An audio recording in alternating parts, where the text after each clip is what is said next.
Hey guys, welcome back to the channel. This is a story about what if Deku became a hero of love.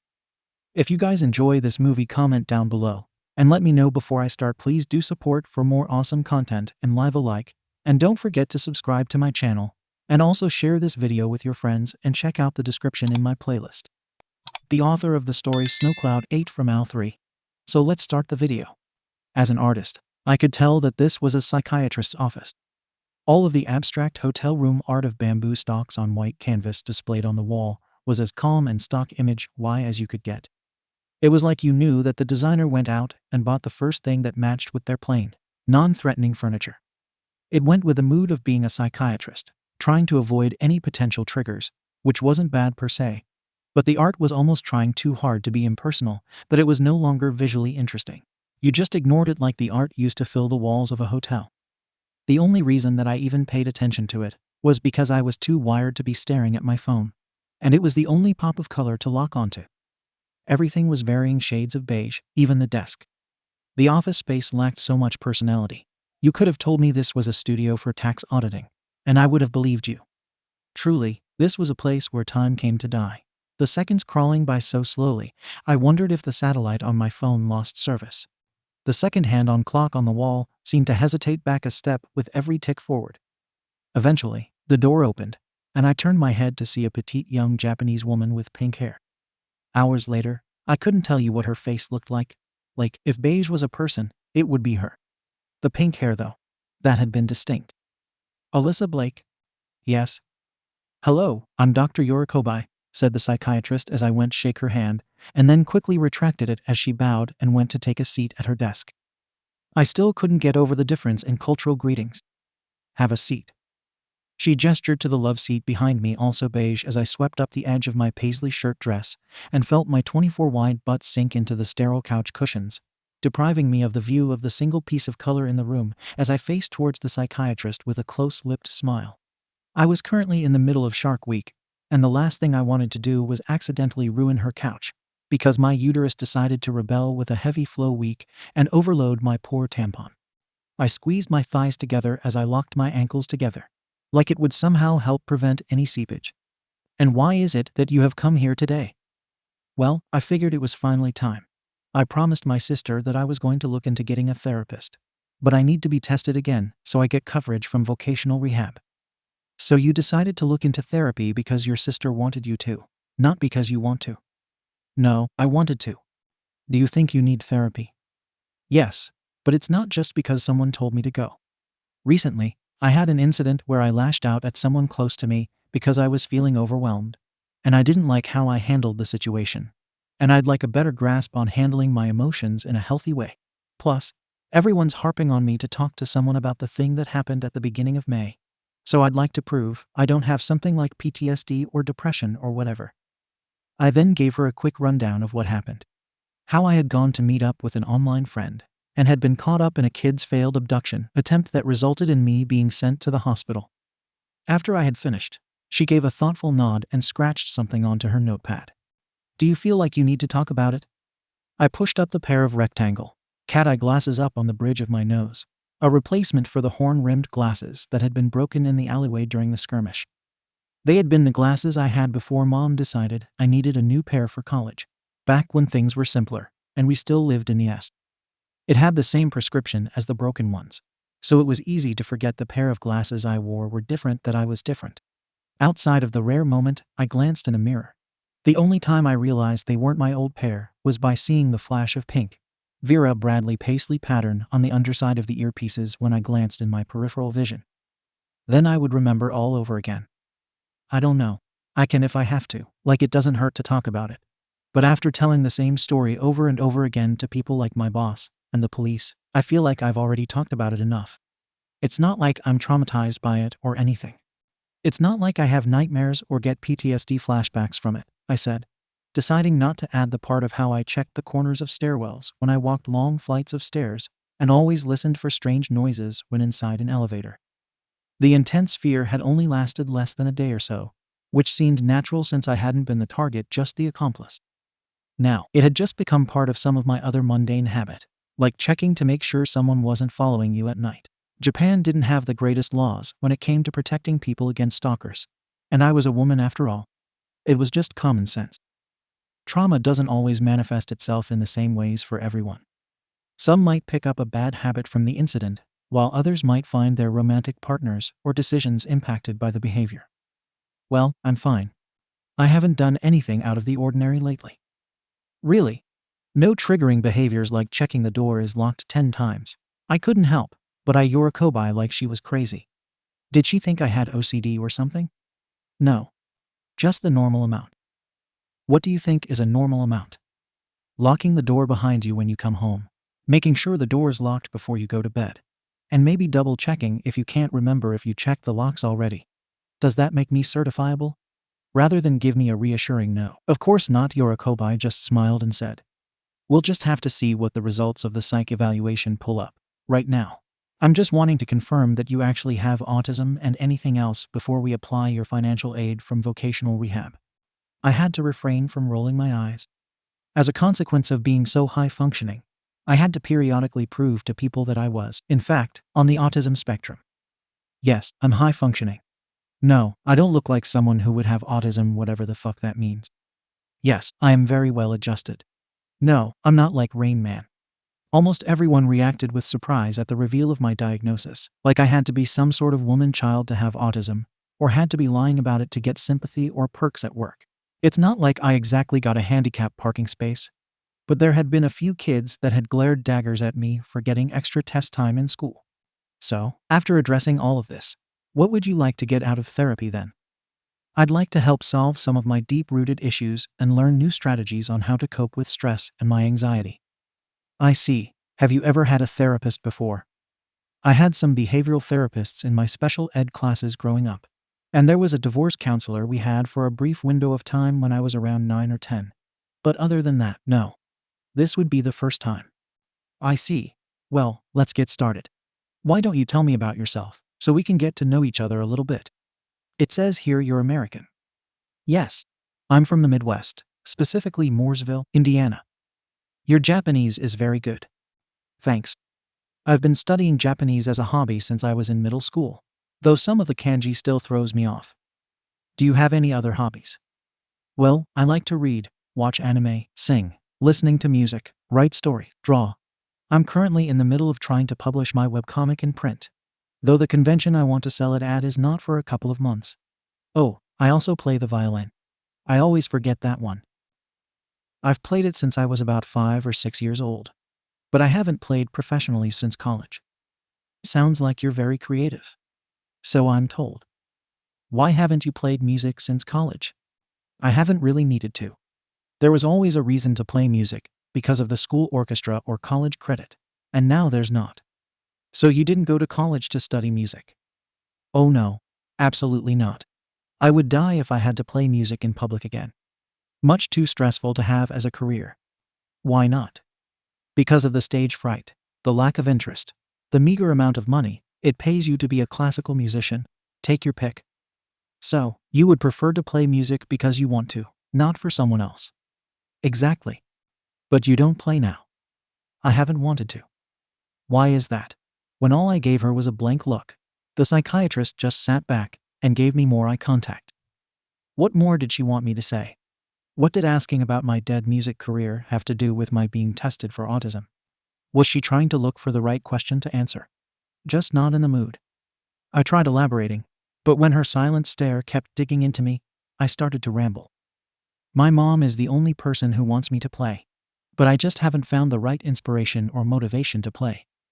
It's not like I don't like playing the violin. I just don't particularly want to do it.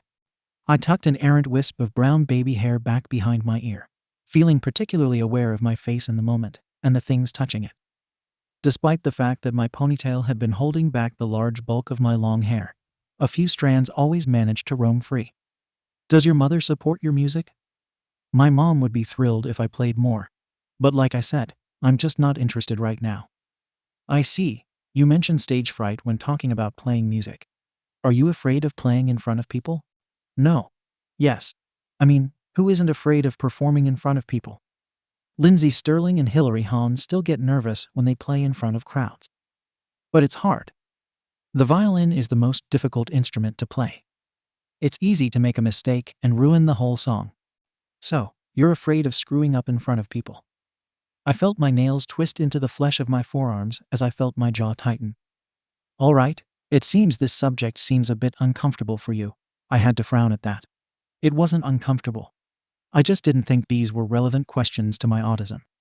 I didn't get to voice that. However, as she continued like nothing had happened, let's move on to something else. Tell me something about yourself, like what brings you to Japan. I took in a fortifying breath, trying to find my starting line again after losing my train of thought. It felt like I was doing this all out of order. And what else about myself? Well, my name is Alyssa Blake. You already know that. I'm 26 years old, and for the past year I've been living in Japan with my mother and younger sister, Joel, as a caretaker for my mom, who is currently receiving experimental treatment for her glioblastoma as part of a scientific cancer research study.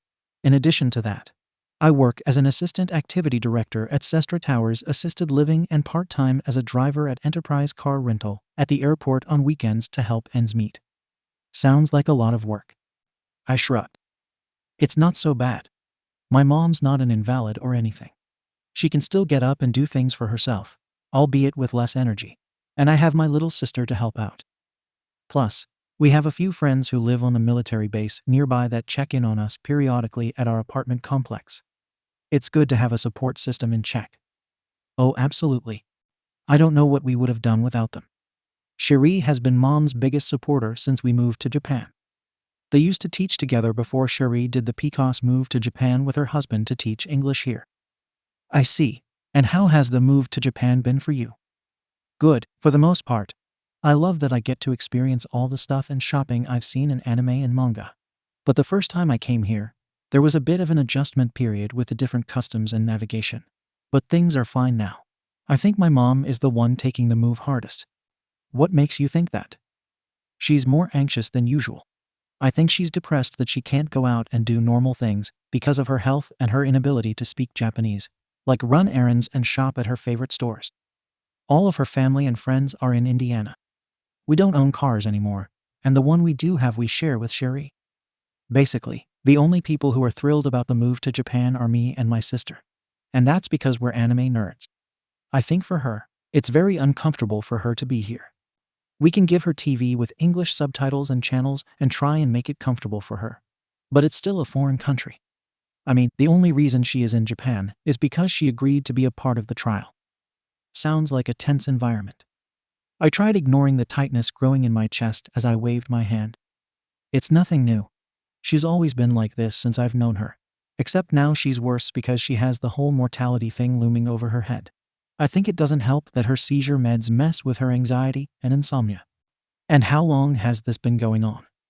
About 4 years this July, though we've been in Japan for only one of them. That's a long time to be dealing with a terminal illness. It's fine. It's not as heavy as it was during the first few months of diagnosis. We're used to it by now. Outside of the occasional bad day where a seizure happens, it's like the cancer isn't even there. Does having your mother be uncomfortable make things harder on you? Well, I mean, you know the saying, if mama ain't happy, ain't nobody happy, I joked. The therapist made another scratch in her notebook. But yeah, I love her and stuff, but we tend to clash a bit on how to do things. Different personalities, you know? Plus, she's an anxious person. Not like in a medical, I need to take meds sort of way. But she's a worrier, like good mothers tend to be. She was largely involved with my life during the first stage of my life. I'm her firstborn, as she likes to say. So I got all the extra attention as a kid, especially when I had some health problems growing up. I cut myself off, trying to make sure I wasn't overly coloring in the wrong picture of my life for the therapist. Well, I say health problems, but it was more like I had a short stint of corrective hearing therapy and the whole being a quirkless kid with autism kind of thing. I see, so you feel obligated to cater to her feelings because you felt like a burden by simply being harder to take care of than your sister growing up. What? No. I mean, I'm care about her and her feelings. I'm not a monster. But I'm not doing it because I feel guilty about making her life hard. I'm still my own person with my own opinions. I just try to be considerate about what might upset her and try not to do that. I bet that's hard to do for long stretches when you have an anxious mother. Well, yeah, but she's dying. She deserves to have special treatment. Plus, we literally have to be considerate of her feelings. It's not just for my mental health of not wanting to argue with her, but her actual physical health. Her seizures can be triggered by stress. Like the other day, she went with Cherie and my sister to enjoy a girls' trip spa day and ended up having to be sent to the hospital because she got stressed out about it the night before. A hot spring spa. Worst of all, I had to cancel my date because of it. You didn't want to be a part of the girls' trip. No way. I'm not into all that pampering and stuff. Not to mention I have stomach problems when it comes to new things and travel. It's all the fun parts of being autistic. That doesn't sound stressful at all. You've never traveled with her. She has to plan everything. Make the reservations, know the routes, pack the snacks, be on time despite the fact that the Blake family is chronically late for everything. I also think she's nervous about how everyone here drives on the opposite side of the road from everyone in the US. So you avoid any extracurricular activities that don't agree with your preferences. And your mother is a part of that decision-making process, which is why you would rather go on a date than spend quality time with your dying mother. No, that's not, I said, hating how she twisted my words. I mean, not entirely. If she wanted to go see a movie I liked, I'd be okay with it. But she doesn't really like the things I like. But yeah, I'd rather not do things like that with my mom. That's pretty selfish of you. My mouth actually dropped open. Was she even allowed to say that? Wasn't she supposed to be all, and how does that make you feel about stuff? Well, I don't think so, I fired back. Why is that? Because I might say something she doesn't like, or she'll say something I don't like and get angry at my attitude, and we'll both end up at each other's throats by the end of it. I'm the opposite of selfish. I'm very considerate and unselfish, I admitted before backtracking. Don't get me wrong. She's not critical just cause. She does it because she's worried about how I'll act to other people. My autism isn't exactly something I can control. I think she tries so hard to give me all the tools I'll need on how to be a good, fully functional adult that she worries when I struggle with it. And her worry and lectures trigger my own anxiety. I see, so you could argue and say that your mother's emotional well-being affects your own emotional well-being. I mean, not to be too much a psychological cliché, but yeah, it all goes back to the mother. Let's take a step back from your mother for a moment. Tell me about your father. Is he in the picture at all? I felt some of the tension leave as my lips pressed into a smile. Oh, my dad's great. He's still living in Indiana with his new wife, Sandy. But before, when we were still in the US, he'd come over if Joel and I needed help with something when he was in the area, like a broken toilet or help patch a tire. Typical dad stuff. But as far as being in Japan for this, no, he's not in the picture. It sounds like he's been married quite a few times. Oh yeah, he divorced my mom when I was 9, and then dumped the girl he had left her for a few years after that. Then he moved and married our next-door neighbor a few years after that, and had her and her family move into our house for 3 years before he divorced her my senior year of high school. Now he's living his best life with wife number 3 and their dog Maddie for the last 5 years, and take yearly trips to Florida. That's a lot of major changes. I just gave her a shrug like it is what it is. Did you like his second wife at all before he divorced her? His second wife was nice, but her kids were a lot. I don't think they were very well adjusted before the marriage. I was kind of relieved when the divorce happened. It was nice when it was just the 3 of us. Did your father like to hang out with you and your sister? Yeah, he would sometimes go do things with us on the days he had us for visitation, like go to the park or movies or arcades. We'd rent movies for ourselves almost every weekend at Family Video. But outside of that, when the visitation ended, did you go to visit him, or did he come to visit you? No, but why would he? We were off at college by then. We wouldn't need to go visit him. And what about after college? Nothing. I mean, he'd come over if we needed something fixed, and would come to visit on holidays like birthdays and stuff. But most of the year we don't really think about him. It's not like he's a bad guy. He's there when we need him, but he's just not as involved in our lives like our mother is. 𝐀𝐦 hummed like she was making a mental note of that and scribbled something on her notebook. So after you graduated college, did you ever try and move out? Oh God, no. By the time I was out of college, I was job hunting, applying for full-time positions with VR's help. And later that summer, Mom had gotten diagnosed with cancer. Joel still had a year left of school, so it didn't make sense for me to move out when I wasn't financially viable to move, and there wasn't someone to watch Mom. I see. So you've been taking care of your mom since the beginning of her diagnosis then? Pride bloomed inside my chest as I puffed up a little at the recognition. Oh yeah, Joel may be hot shit by doing most of the caregiver legwork now. But I did all of this by myself for the first year of her cancer. I was the one stuck with her until Joel graduated in the spring. You say stuck with her. What were some of the things you did with her while Joel was still in school? Oh, chores, yard work, make sure her medicine is taken on time, pay medical bills, get reimbursed, doing odd jobs she wanted sorted out like going through photos, making donation runs to Goodwill. All the typical stuff you'd do if you were told you were going to die in 2 years. Sounds like you really stepped up as a daughter. Thanks, but I'm not nearly as good as Joel. She just knows how to anticipate mom's needs and just bam. I clapped my hands together for emphasis. Does them? I think it helps that they're so similar. They trade clothes all the time. It's easy to think that way. I imagine your mother has her own issues with Joel separate from you. Yeah, but not all the time like me.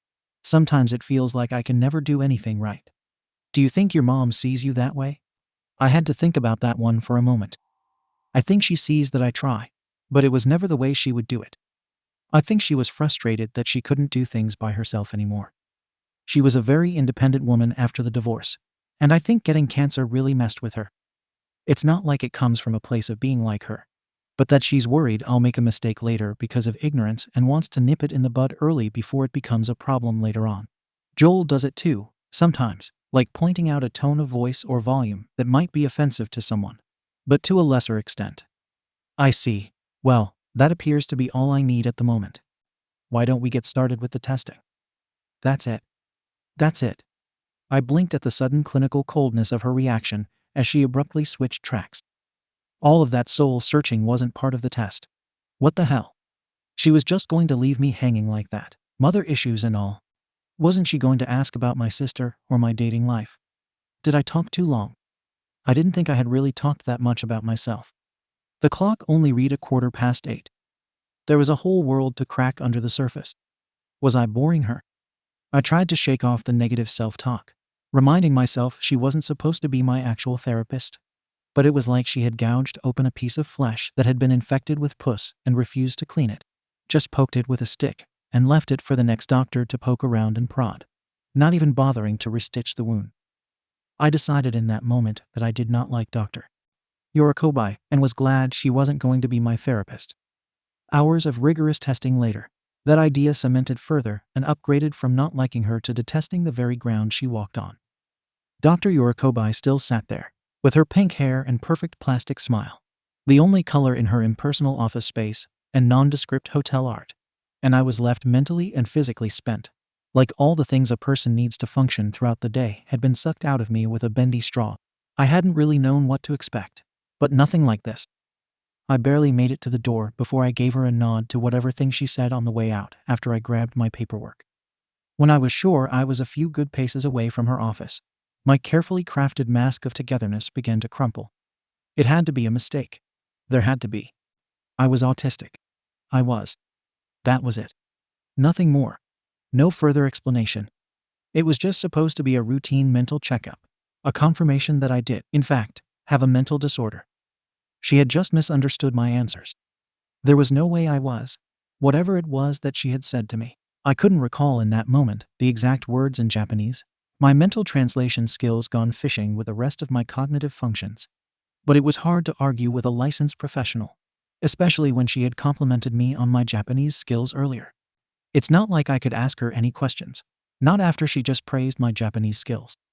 I couldn't admit to her that I couldn't read anything on the sheet about my new diagnosis, and I couldn't recognize the words she had told me. My kanji book was on my desk at home, and I barely had 2 brain cells to rub together. I just knew whatever it wasn't the worst-case scenario, but it wasn't good either for me, at least. I considered getting a second opinion, but this had been a free diagnosis. Most people had to pay hundreds of dollars just to get tested, and VR had given me the chance for free. I should be just grateful for the opportunity. I had requested it, wanted to know if there was anything else, and now I had gotten my answer. Now was the question of what to do now. She hadn't even mentioned the incident in our quickie therapy session. Wasn't she supposed to? Wasn't that the whole point in trying to get me into the right program? Then again, she was probably not going to be my actual therapist. The counselor handling my case said I would most likely be referred to someone else. Then I would have to do the first half of this session all over again. My gut clenched at the thought about having to go through the whole icebreaker challenge again. Was every therapy session going to be like this, leaving me so listless and raw? God help me. My body sagged as I staggered out of the office building doors, feeling only the smallest spark of relief when I felt the warm spring air touch my face. The sun had been a nice boost of serotonin, but I still needed something more substantial than sunlight to charge my batteries. I needed something. Food, maybe? I glanced at the Garmin Vivifit 2 that always was wrapped around my left wrist and nodded. It read 11:45 am and remained locked in place, as it should be. Holy shit. I had been trapped in there for almost 4 hours. Food would be perfect right now. Breakfast had been nothing but a granola bar and a mouthful of applesauce, and I had about 2 hours before I had to be at work. Masako had been generous in letting me take a later shift, but it meant that I would be in charge of locking up and running the Thursday night game night. Somehow the idea of returning to work after being mentally tortured, even if many of them would largely be without my boss's prying eyes, filled me with even more dread and lethargy. I needed to get something into me now, otherwise my mood was going to drop into a hangry spiral. Smacking my lips, I contemplated my options. I could run to the convenience store, but didn't feel in the mood for snacks. Most of the food there would result in me having to find a trash can or be covered in mayo, and red bean buns still reminded me too much of the incident. I needed something hot, something hearty to fill the soul, not just another potato snack or onigiri. A huge bowl of white rice, maybe, or something on my safe comfort food staples list, like a bowl of ramen or pork cutlet. My mouth watered at the idea of the second option. Fuck yeah, that sounded perfect. I could already taste the umami flavors of the fried egg and fried pork, with the sweet balance of green onions and heaps white rice, all drizzled with that special brown sauce for which I had no name for. Then I thought of someone else who would appreciate this more than me, and felt a rush of all the other happy hormones. It was settled. I was already getting in line at the nearest food stall as I searched for the telltale picture and kanji sign for pig.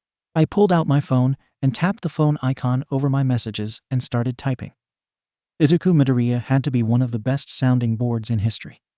There was something genuine about him that made you want to tell him all your problems so he could help you shoulder them. You would expect a pro hero of his caliber to be someone who would only address actual emergencies, like fighting villains and rescuing babies from a burning building, not be available for the general public like some public relations information desk.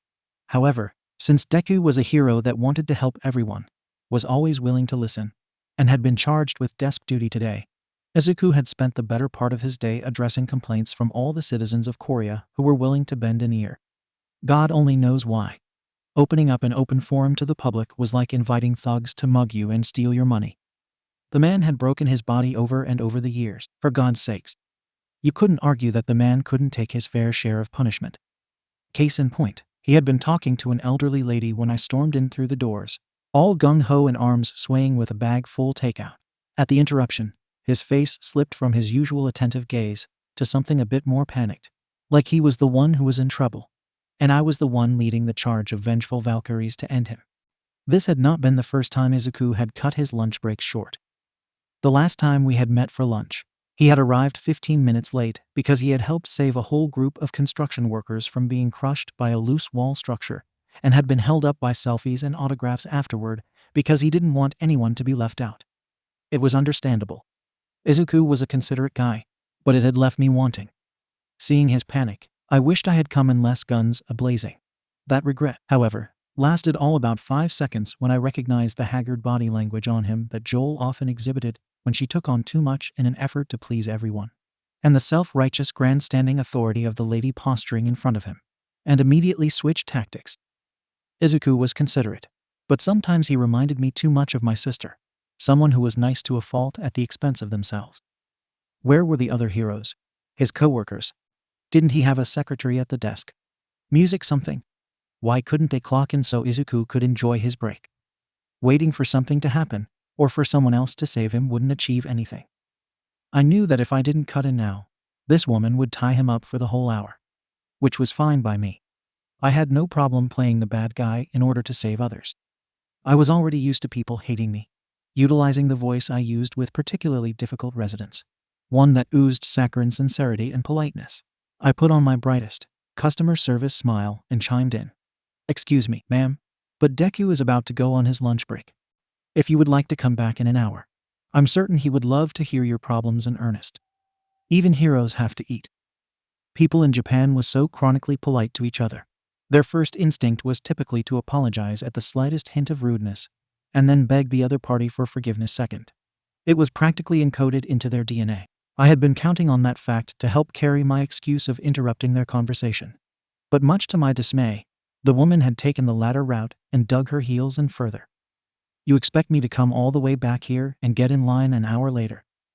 There wasn't a line, but I wasn't going to tell her that. Oh no, of course not. In fact, I pulled out a Deku Hero Agency business card tucked into my billfold and scribbled something on the back with my handmade flower pen and held it out to her. "Here, take a business card. I'll make a note in the planner that you're scheduled with him at 2 p.m. on the dot.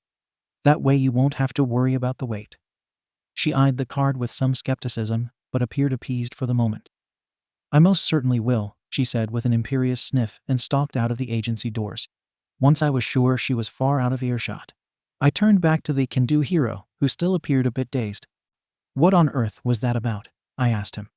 Izuku, who looked like he had just watched a tornado come through, finally snapped back into focus. "That was Eiko-san. Some people have been spraying graffiti on the gate in front of her house, and she wants whoever has been doing it to be caught. Geez, all that fuss for vandalism. I think people forget that pro heroes aren't cops. Can't she bother someone else with that, like the police or the homeowners association? It seems a little extreme to ask a pro hero to bust someone for spray painting your house. That's like calling an ambulance because you think it will help you bypass the emergency room, when really, it's just showing up in an expensive Uber."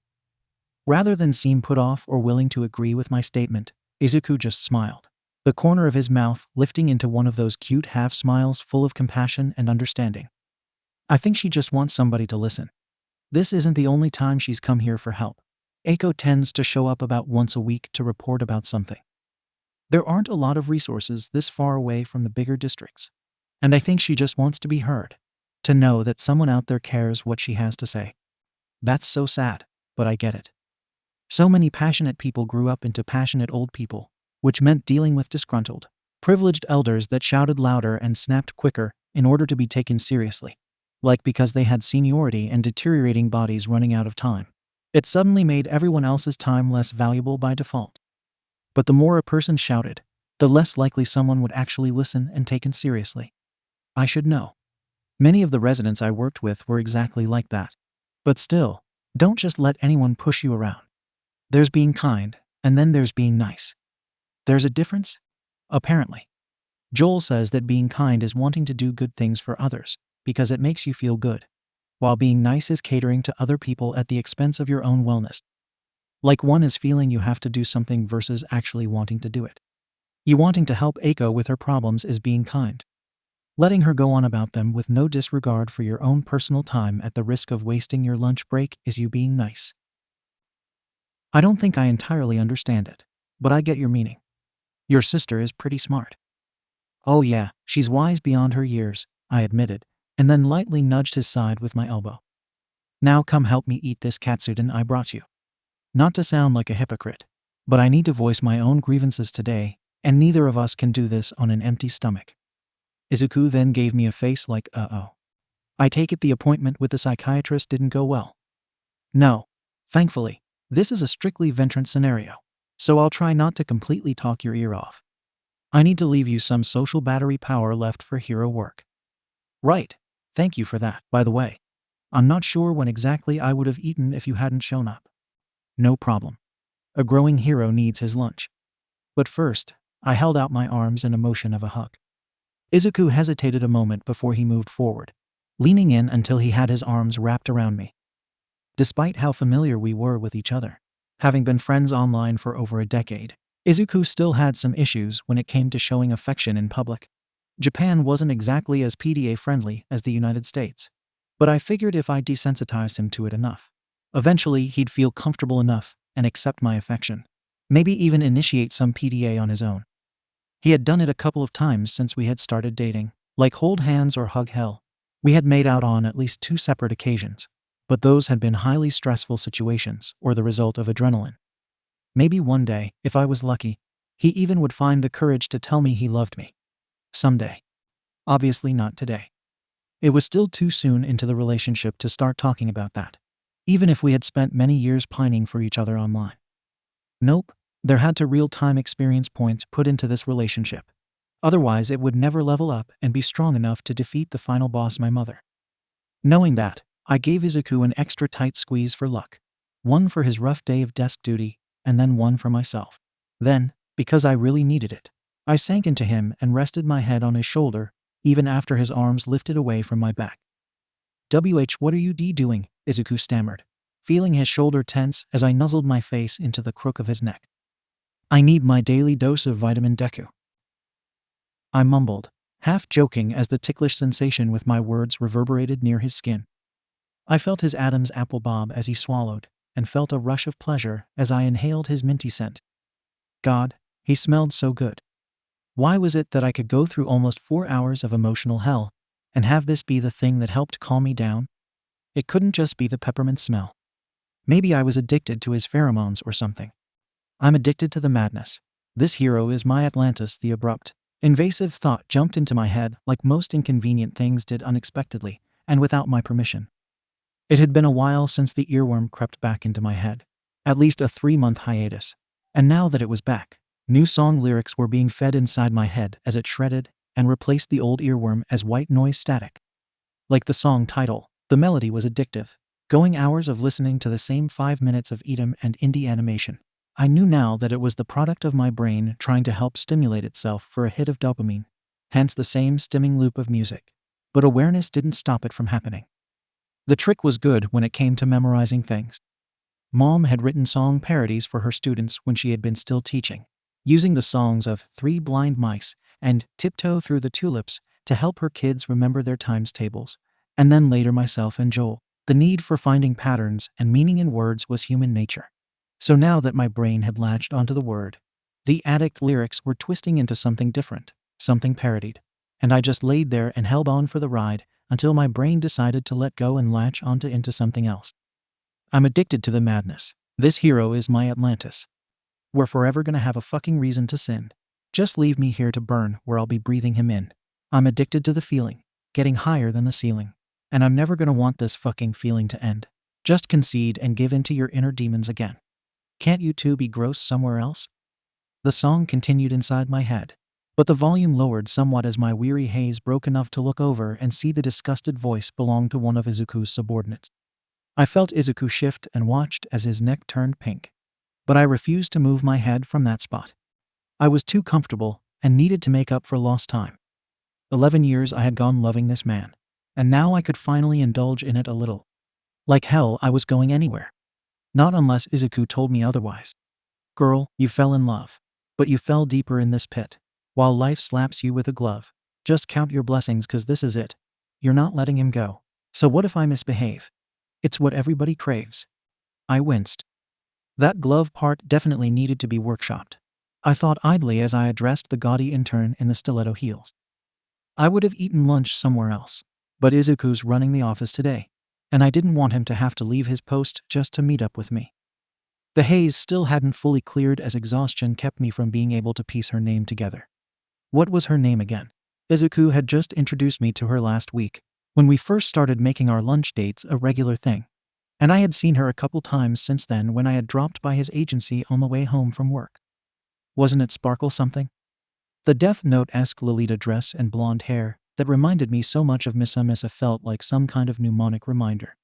The 2 brain cells bouncing inside my head misfired, like an idle DVD player icon trying to land in the corner of the screen, each moment trying to put the words together.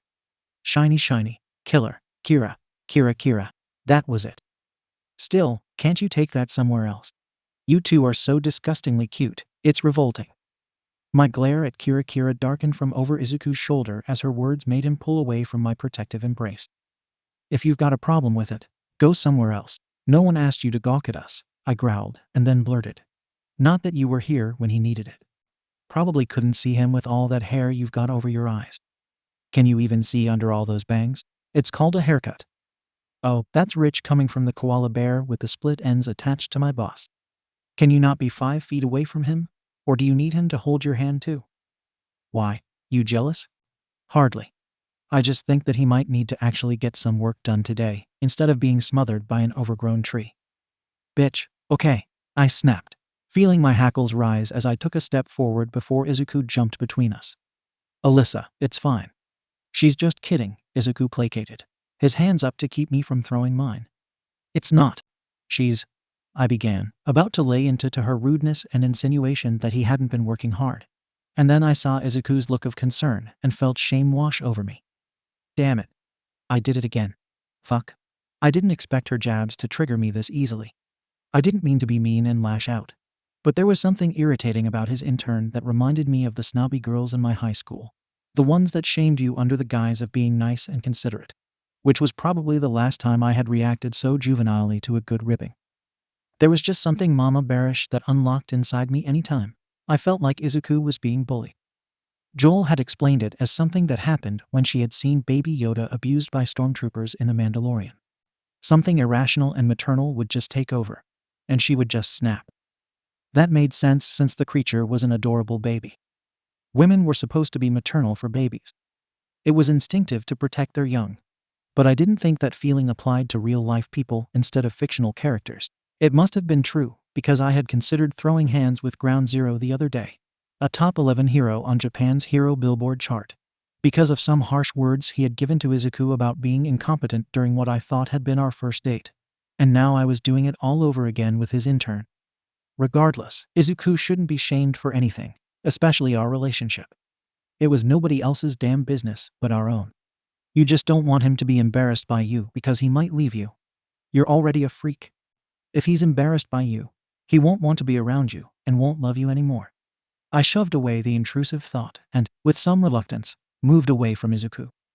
Sorry, I didn't mean it about your hair, Kira. I'm just tired and hangry, and I'm not great at telling what's a joke or not. You were probably just teasing Deku. It's whatever, Kira shrugged, apparently unbothered by the whole thing as she pulled out an emery board and began filing her nails. Just don't make out on my desk. I have to do paperwork on that thing and stuff.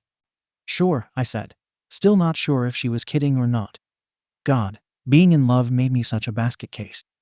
Which, knowing what I knew now, was apparently on brand for me. I'd chalk it up to being infatuated if not for the fact that I've been in love with Izuku for years without even know what he looked like. So, this is what it was like to love someone. Well, fuck. I needed to get a grip on myself before I accidentally took someone's eye out. Or, caused Izuku to leave me. God, I hoped I got a good therapist and soon.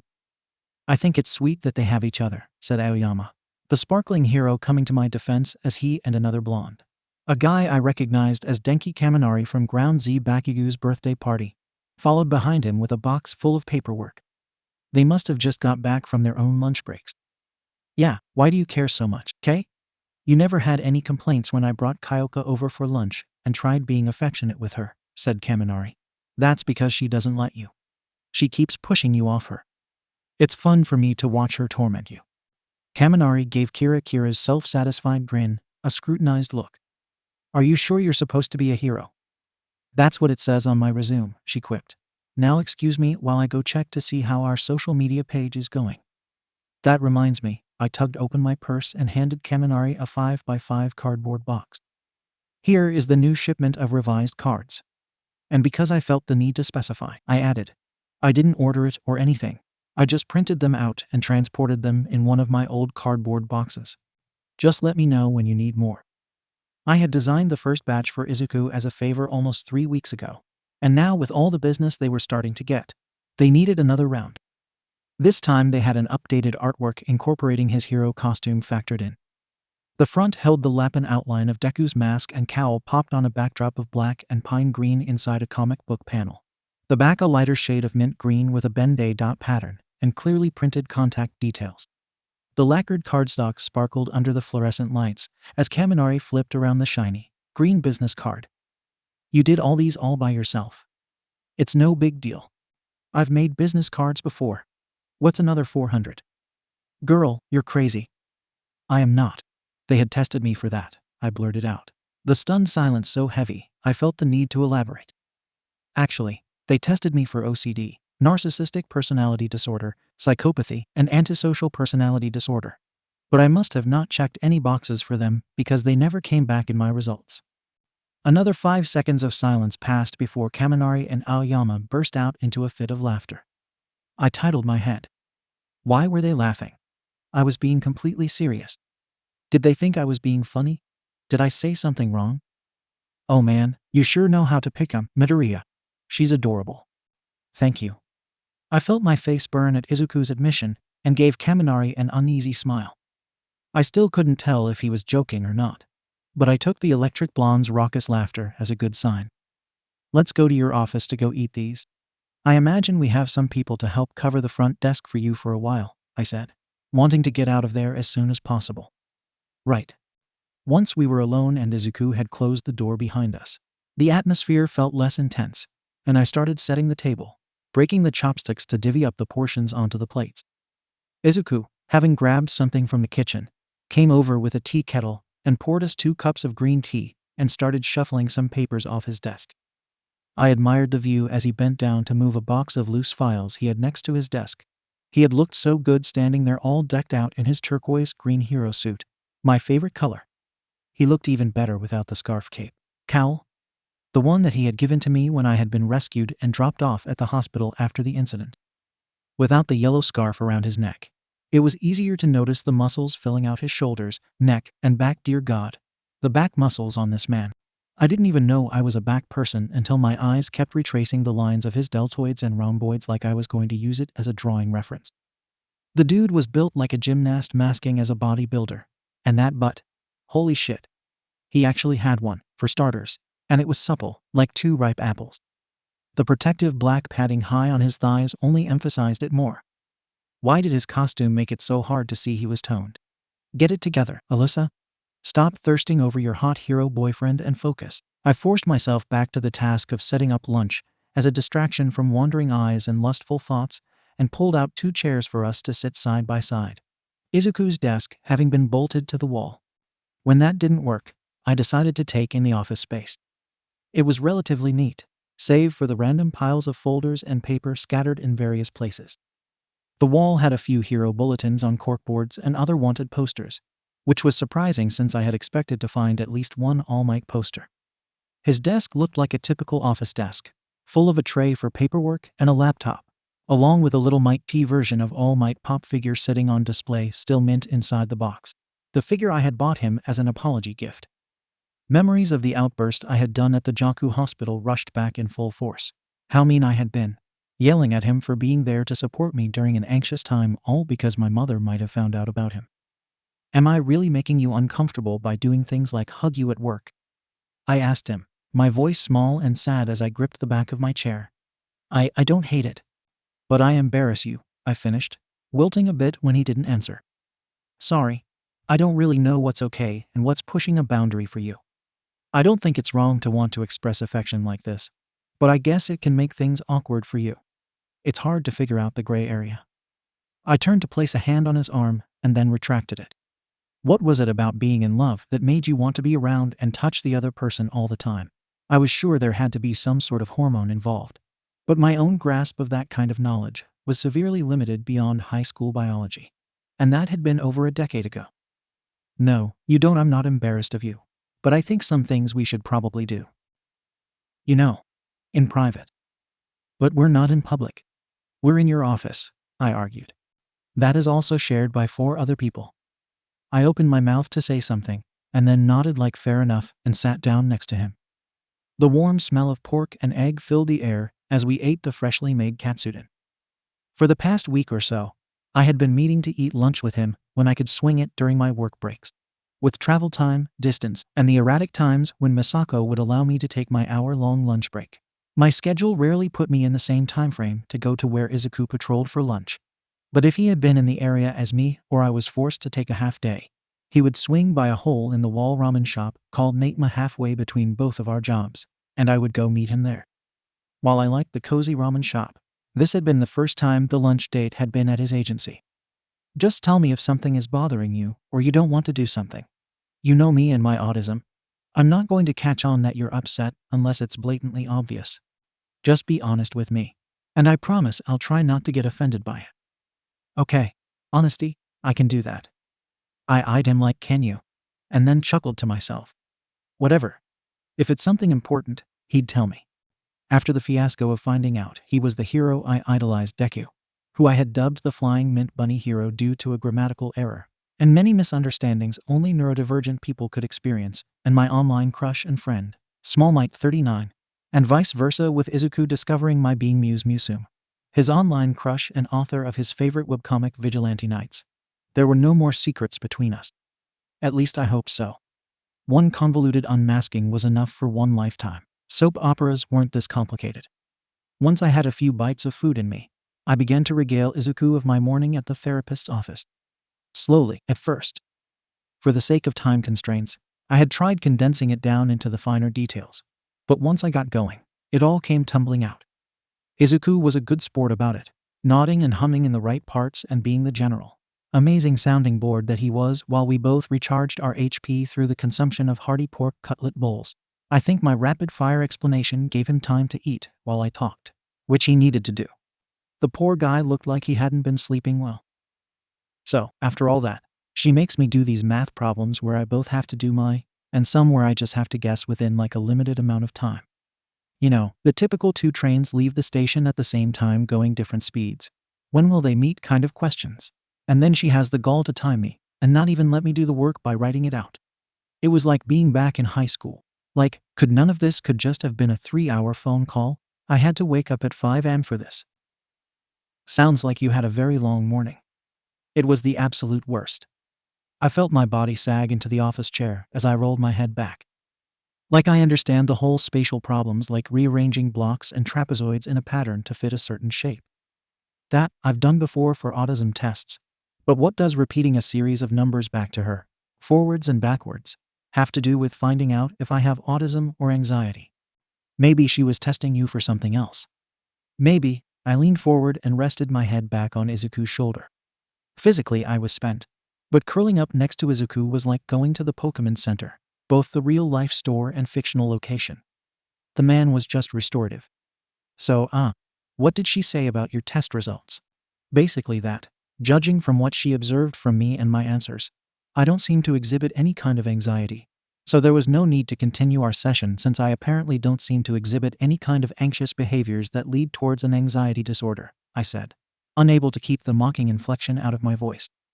But they basically confirmed everything, with one new addition. A new addition? You have something other than autism? Well, it's not depression or PTSD like I initially thought. So yay for that, I guess. Apparently, in addition to being on the autism spectrum, I paused a moment, trying to remember what the words were. Nothing.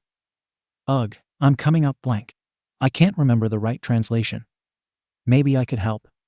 It's not like it's a rare disorder or anything. It's, I wish I could spell it out for you. But your alphabets don't work like that. They're all phonetic and shit. But they mean different things if you smush them together wrong. Maybe try sounding it out? I do know some English. I did study abroad in America for a time. I know, but it doesn't sound like it does in English. It's a German word. What was it that she said? I frowned, trying to pull the piece of information from memory. 𝐶𝐻𝐵 𝐸 𝐶𝐻𝐵, he said, looking even more confused why I was saying the word for sailor. Yeah, it's. And then I said the German word in rapid-fire English, which just made his brow furrow more. Then Izuku went into what I called his putting on his thinking cap face, which was him grabbing his chin between his thumb and forefinger and staring absently into the void. He tapped the latter absent-mindedly against his chin as he muttered to himself, 𝐶𝐻𝐵 𝐸, then he lit up. Wait, do you mean to say 𝐶𝐻𝐵 𝐸? Mind split disease? I wrinkled my nose. Is that what you call it here? Yeah, the disorder that makes people think they're seeing things that aren't there? Yes, that's the one. I clapped, and then pointed to him with an excited nod before leaning back in my chair, running my fingers through my hair and growling at the ceiling. Ugh, why is it that autism sounds exactly like it does in English? But that word is a whole-ass sentence of words. I tried sounding out the Japanese words on my tongue. 𝐶𝐻𝐵 𝐸, such a mouthful. It took me a moment to figure it out. I don't think we call it that anymore. It's a very outdated way of saying it. Integration disorder is how we say it now. 𝗏𝗏 𝗏𝗏. Yeah, that makes way more sense without the sailor word sound. How do you say it in America?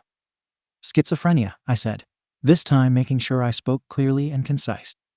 𝐬𝐬 Schizophrenia, I pronounced. Hard F. No furu sound.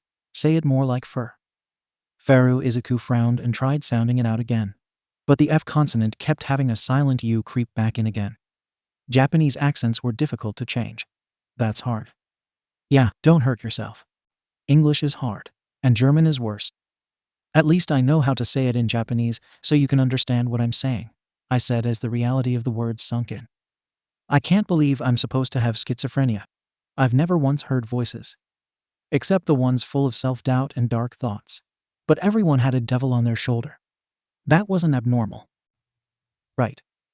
Wouldn't it be hard for you to tell, since you can't question your own reality? Izuku then picked up a piece of fried pork with his chopsticks and pointed it at me. It's not like you would know unless someone told you you were hallucinating. I guess, still, I don't think I've ever hallucinated something or someone. That I know of, at least, I mumbled almost to myself. Who knows? Maybe I had imagined that I had friends in high school. They always seemed to be absent when I needed them most. It certainly explained the reasons why Misako got so mad at me for being forgetful. Just thinking about my boss made my energy levels fall even farther. God, I have to go to work after this. No wonder it took you so long to be diagnosed. The hilarious thing is I've actually tried to write characters with schizophrenia, only now to be like, joke's on you. You actually have it, haha. I twirled the chopstick in my hand, finding the contents of my bowl more interesting. You don't think of me as crazy now, do you? No, he said, and then amended with, I mean sure, you've done some impulsive stuff I wouldn't do, but I don't think I'd label it as crazy. So, me being potentially off my rocker doesn't scare you? Off your rocker. It's another way of saying crazy or psychotic. No, although I don't think you should call yourself that. You just got a bit more going on in your head than other people do. The softness of his gaze made me almost want to cry right there into my onions and scallions. It's official. I love this man with every fiber of my being. Izuku Midoriya, you are the fluffy thing that heals me, I said in complete seriousness. Thank you. I pinched another piece of pork into my mouth and chewed thoughtfully. Now that I know what I have, I guess finding a therapist will be easier, I said, focused on scooping up the scattered pieces of rice that didn't want to get onto my chopsticks. I didn't really like the one they gave me. She basically tore into my guts and then was like, anxiety doesn't seem to be your problem. Maybe we should see other people. Plus, autism doesn't exactly show up on the checklist sheet for choosing therapists. She actually said that? I stabbed at a stubborn piece of rice with the end of my chopstick and swiftly stuck it into my mouth. No, but it was what she meant, which is complete bullshit. I'm super anxious. At work, at home with my mother and her cancer, my travel anxiety, and the chronic stomach problems that always followed it was like walking on a barbed wire tightrope and not know when you were going to step on a barb and fall. It had to be a mistake or misunderstanding in the rapid-fire questions portion of my interview that I wasn't supposed to overthink when I answered.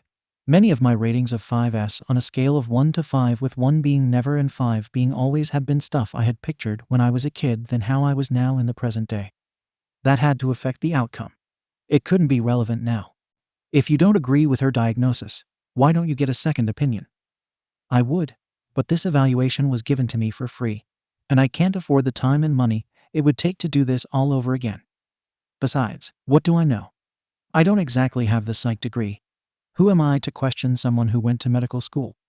It's not like I could check myself for disorders like that or schizophrenia. Are you doing all right? I don't know. I'm tired. I haven't done a test this intense since college finals, and this one lasted over 3 hours. They made me do math problems and memory games without any paper. That's just cruel and unusual punishment. Longing for some form of contact, I leaned back onto his shoulder and felt my head droop. Rather than flinch like before, he just let me stay there as I stared off into space. It feels like it's been years since we've been together like this. Izuku chuckled. What are you talking about? I saw you just last week. I know, but it just doesn't feel like it. I can't help it. At the risk of sounding clingy, I just want to be around you all the time. I'd blame it on us being in a new relationship. But I don't think I was ever this bad with my past crushes. I felt it more than I saw it as Izuku rested his head against mine. Me too. Then a funny little smile crept its way onto his face, making the diamond pattern of Izuku's freckles bunch together on his cheeks. Remember the time we spent almost 9 hours chatting on Skype?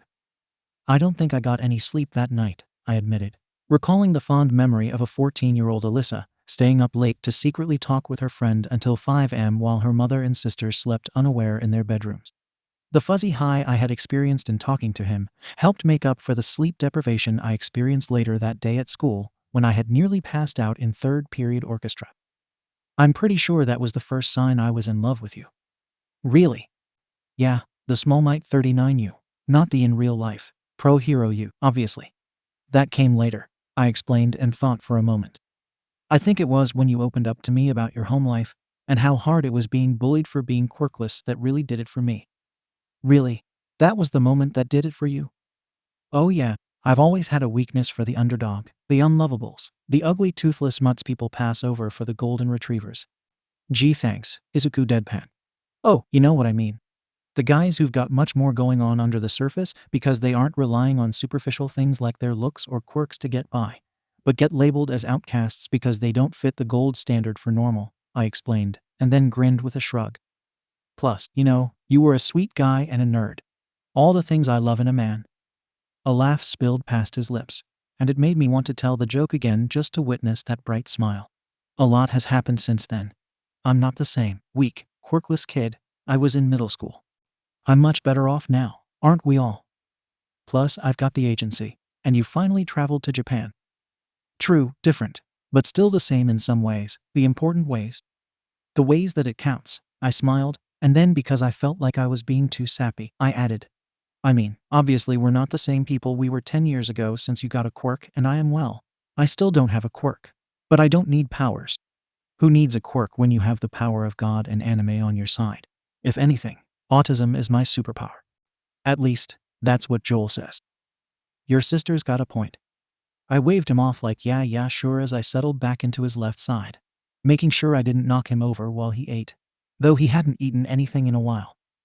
Then I peered up at him, relishing in how I could feel small and protected sitting next to him. Like we were equals. So what was it that made you fall for me, back when we were online friends?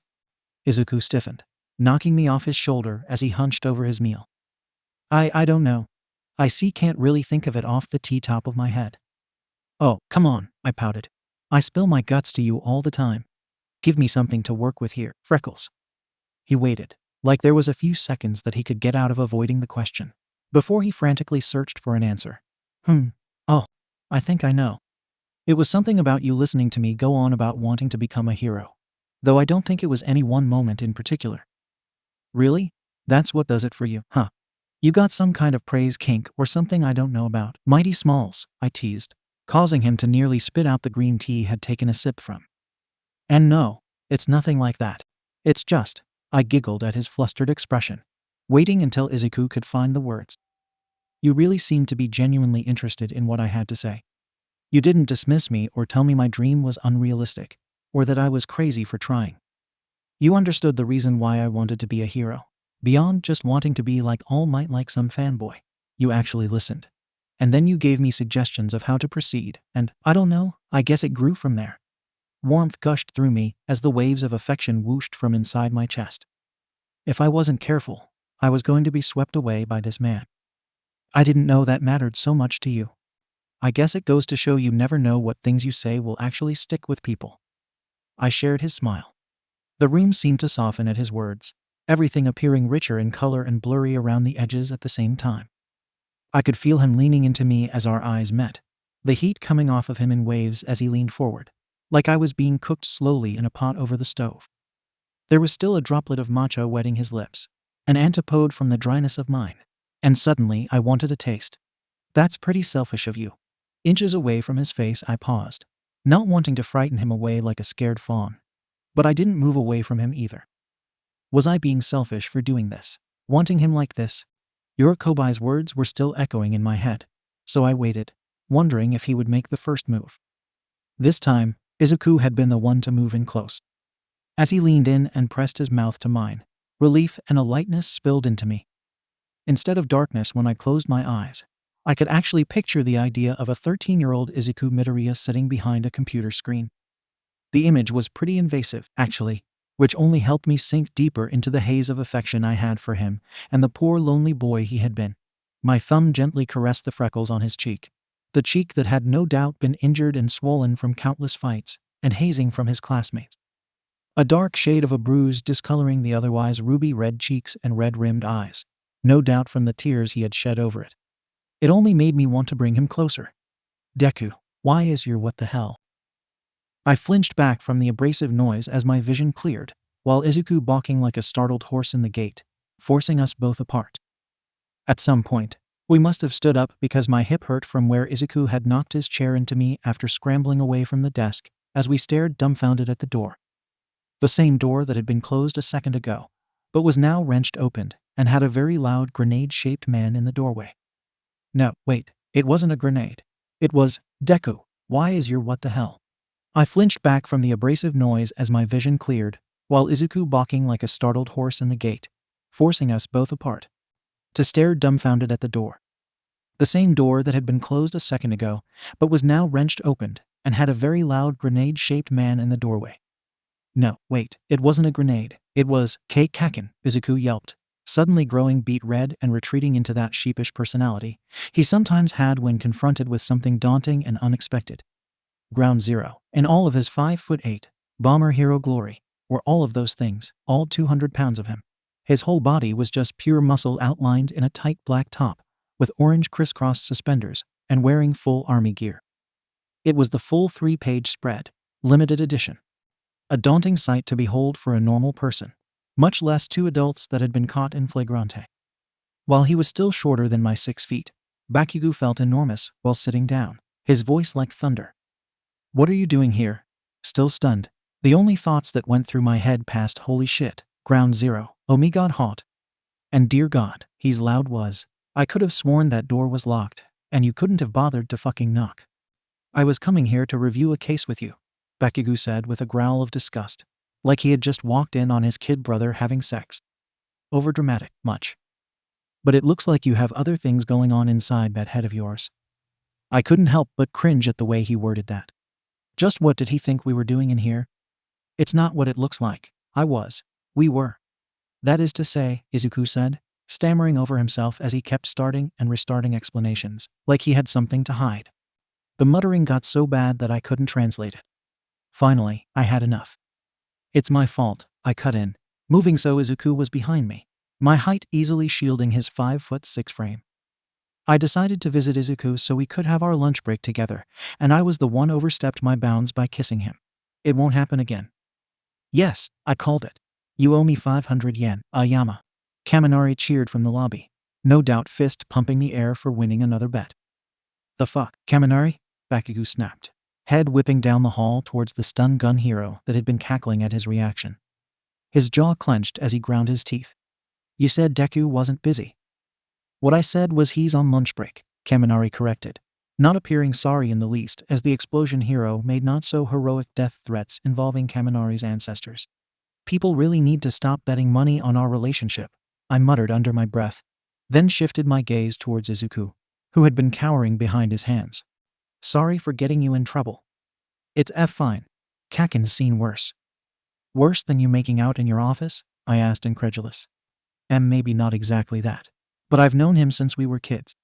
He was one of my childhood friends growing up, and we were the only 2 kids at our middle school that got into UA. I've known him a long time.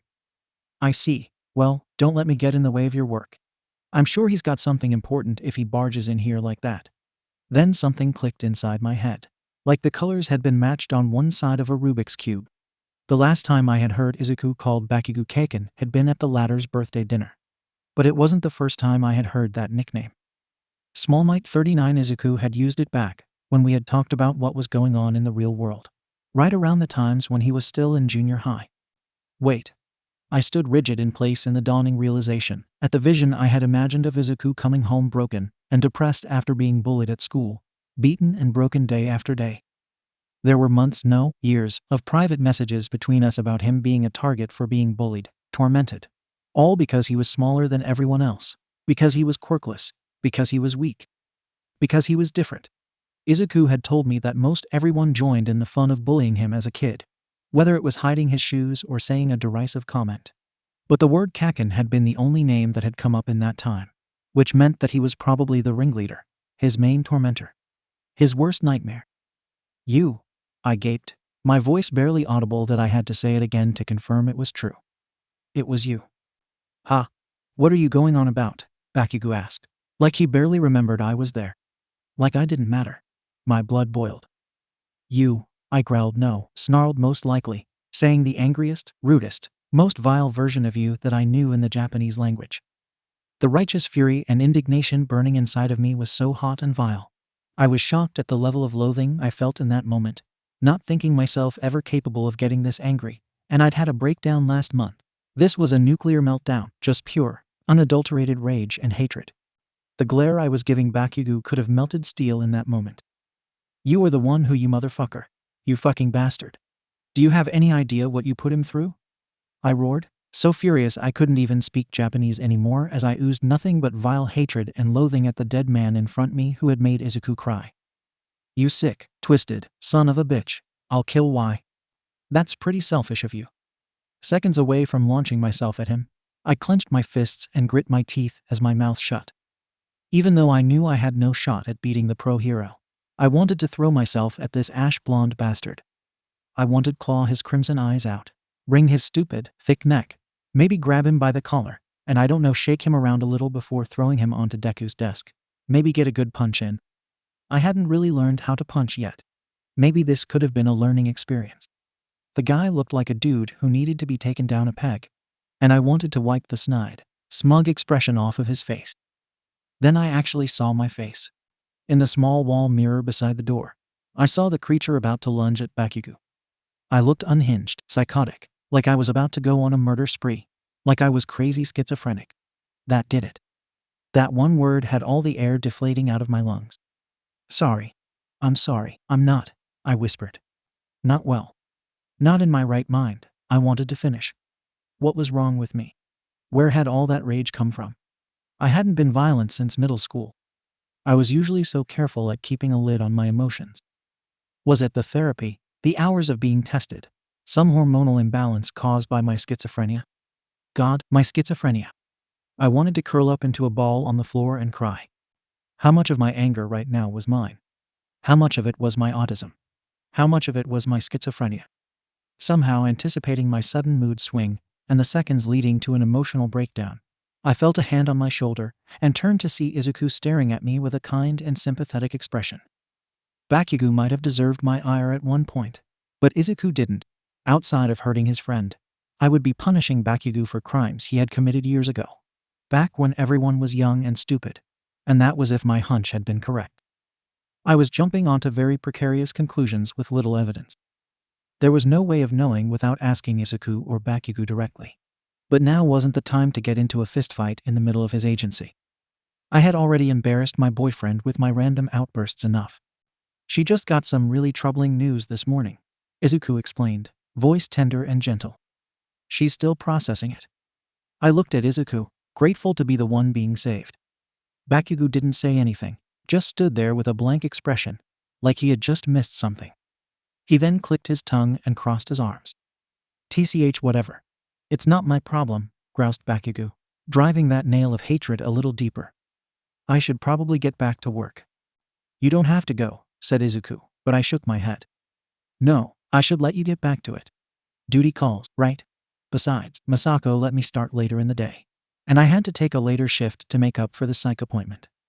If you're sure, I'll be fine, 𝐬𝐻𝐸. Don't worry, I gave him a fake smile, not even convincing myself with the lie. Just go get him, tiger. That made 𝐬𝐻𝐸 arch an eyebrow. Tiger? I don't know. I was trying a thing. Whatever. Then I leaned in and gave 𝐬𝐻𝐸 a quick side hug and peck on the cheek before I scooped up my purse. Seconds from walking out the door where I had sidestepped around 𝐵𝘃𝐸 leaning against the doorframe, I felt more than saw my hand as it smacked the explosive pro hero upside the head in revenge. Juvenile, I know. but it certainly made me feel better. What the fuck? The hell did you do that for, you crazy Amazon? Payback for being an asshole, I snapped before turning to Izuku with a softer, more neutral face. He appeared just as startled by the attack as Bakugo had been. See you at lightsaber practice, Izuku. Then I got the hell out of Dodge.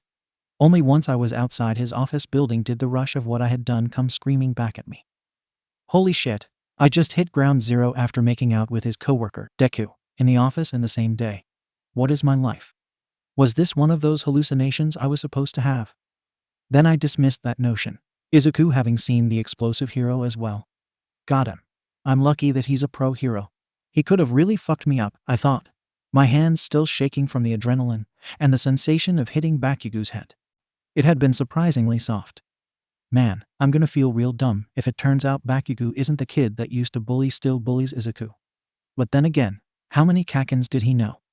Izuku had a block of time where he hadn't contacted me during high school, so it was possible there was another person with a nickname, though it appeared unlikely.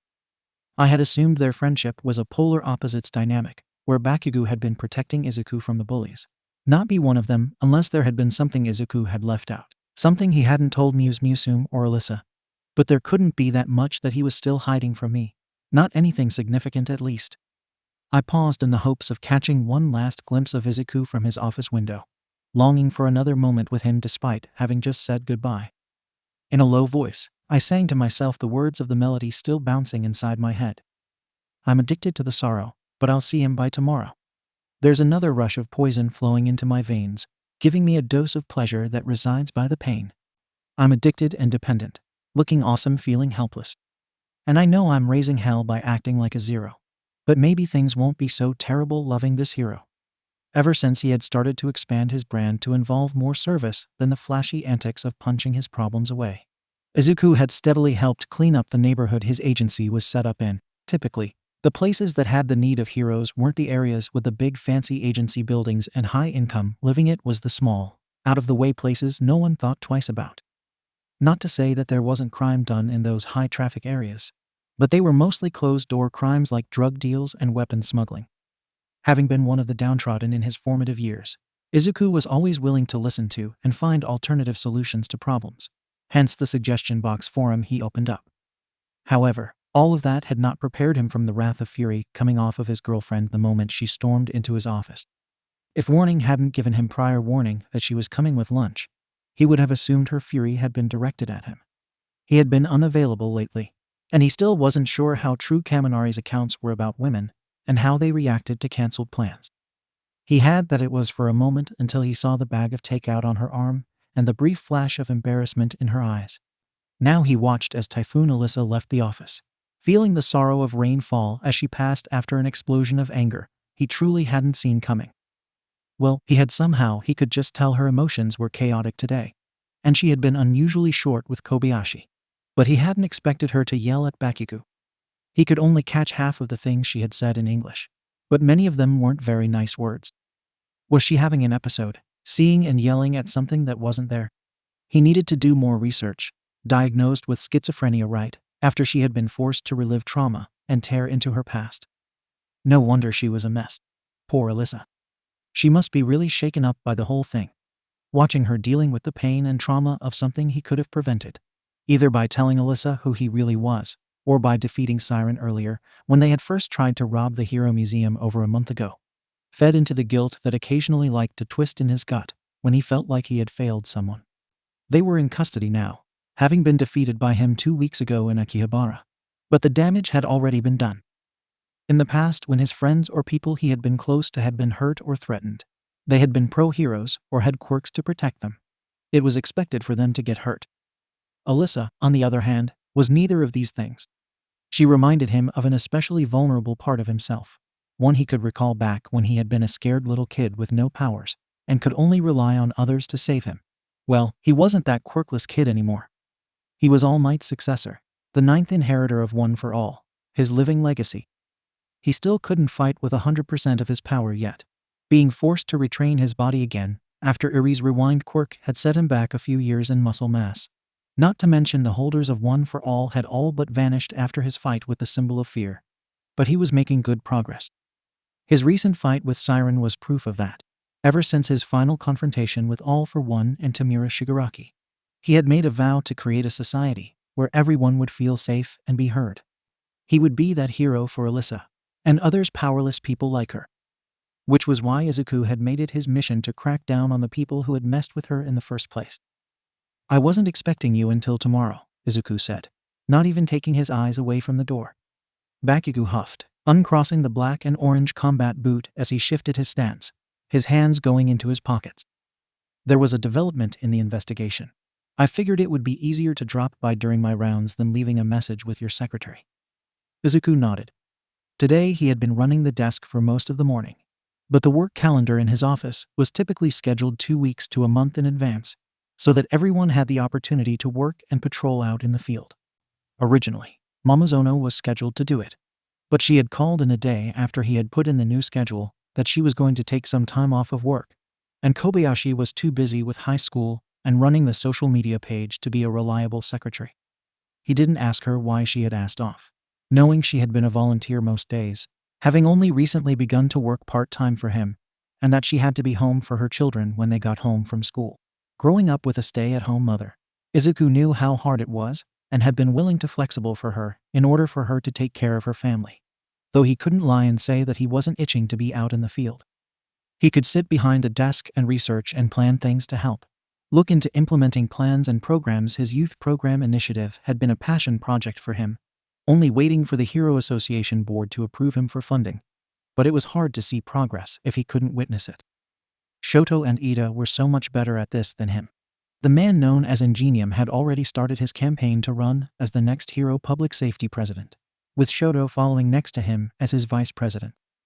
A pro-hero had never run before, the HPSP being made up of non-hero employees, much less one that was in the top 10 pro-heroes. While Deku would be helping people he could see, they would be the ones that were actually doing something for the many he couldn't. Katsuki Bakugo, another mover and shaker in the industry, was similar to himself in that aspect. Kaken had always loved to get his hands dirty and wasn't one for things like running a desk or public speaking, things you needed to know how to do to run a committee. "So, what did you come here to discuss?" "It's about the Kumori lab break-in case. Tsukachi sent me with the file. He was too busy to bring it by himself." He held out the folder, like he was disgusted that he had been some errand boy for someone else. It made sense. This time of year, pros were trying to cram in as much hero work as they possibly could to help boost their numbers the weeks before the Hero Association would announce the new rankings on the Hero Billboard charts JP, which meant the police force was stretched and overloaded with paperwork. Izuku couldn't help but anticipate his own numbers, having been number 18 for the last year. Working abroad rarely translated well for a national score in your own country if you weren't in it. "I remember.